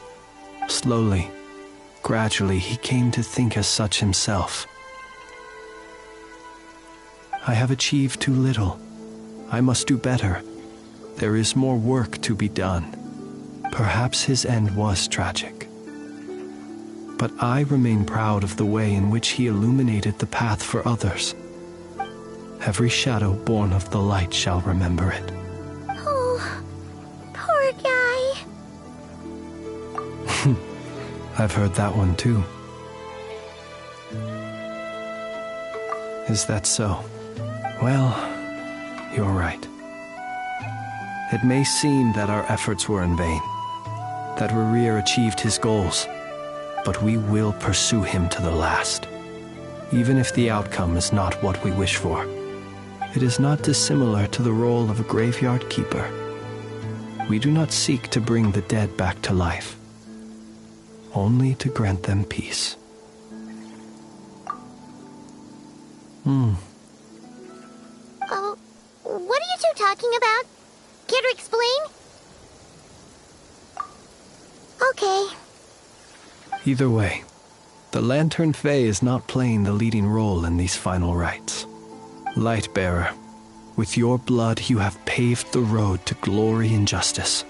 Even as we hurry on, bruised and battered though we may be, stay a while and look back upon the world and all its love and hatred, until it closes its eyes in the depths of night, and a lantern lit for you alone flickers softly into life. Thank you for everything, Sergeant Major Sosi.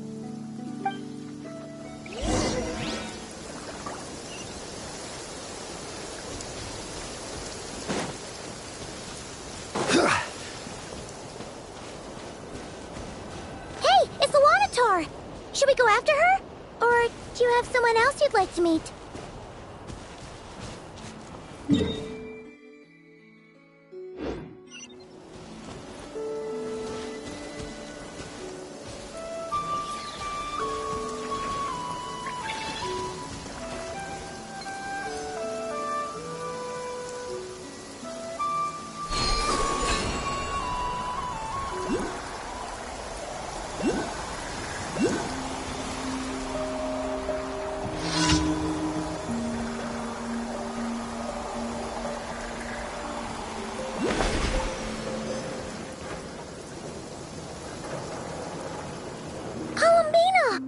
What are you doing here?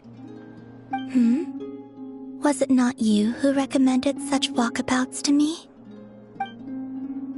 Yeah, but aren't you afraid the Fatui will see you?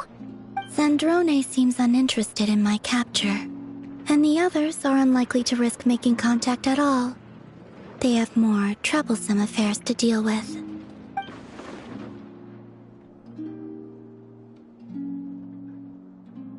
Well, it's good to come out for a walk either way. So, how do you feel? Is Nasha Town to your liking? The flow of Kuvaki is somewhat turbulent, and the people are ill at ease. However... Is this where you purchased the dishes you treated me to? Are you serious? That's what she's concerned about? Berries and fried meat? Well, we can take you to... You've been quite subdued. Thorny questions on your mind, perhaps? I could not gain any insight into his schemes, I fear. Now that he has donned a shape and form, selling his power short would prove a fatal error. But that power of his plays host to an obsession that borders on mania. I cannot say if that fixation is directed at the moons or at something else. Perhaps understanding the subject of his fixation shall prove key to repelling him in the future. Well, Zandrone's daily routine is highly irregular, while the doctor often orders people around. As for Arlecchino, was that not what you were curious about? Well then, Have you been to that experimental design bureau of theirs? That weapon will play a key role in the Tsaritsa's plan. That's what I've heard, anyway. And what plan is that precisely? Well, I cannot say I care. I could look into the Eternal Moon's marrow for you if you wish it so. But after our previous attempt, I suspect your spaceship has been intentionally hidden away. Perhaps someone has certain truths they wish to hide from you, or from others. And I doubt there are many who could accomplish such a feat. I still wish to return to the moon that belongs to me. That is where the answers lie buried. That is my true home.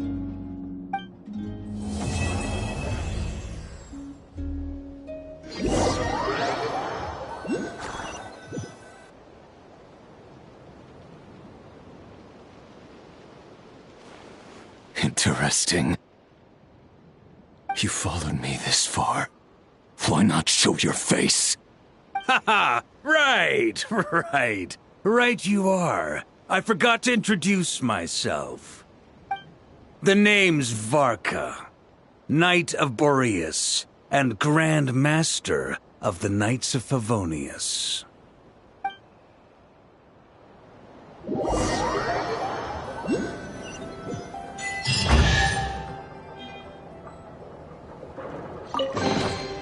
Unsolicited, and all the more valuable for it.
Osmanthus wine tastes the same as I remember. But where are those?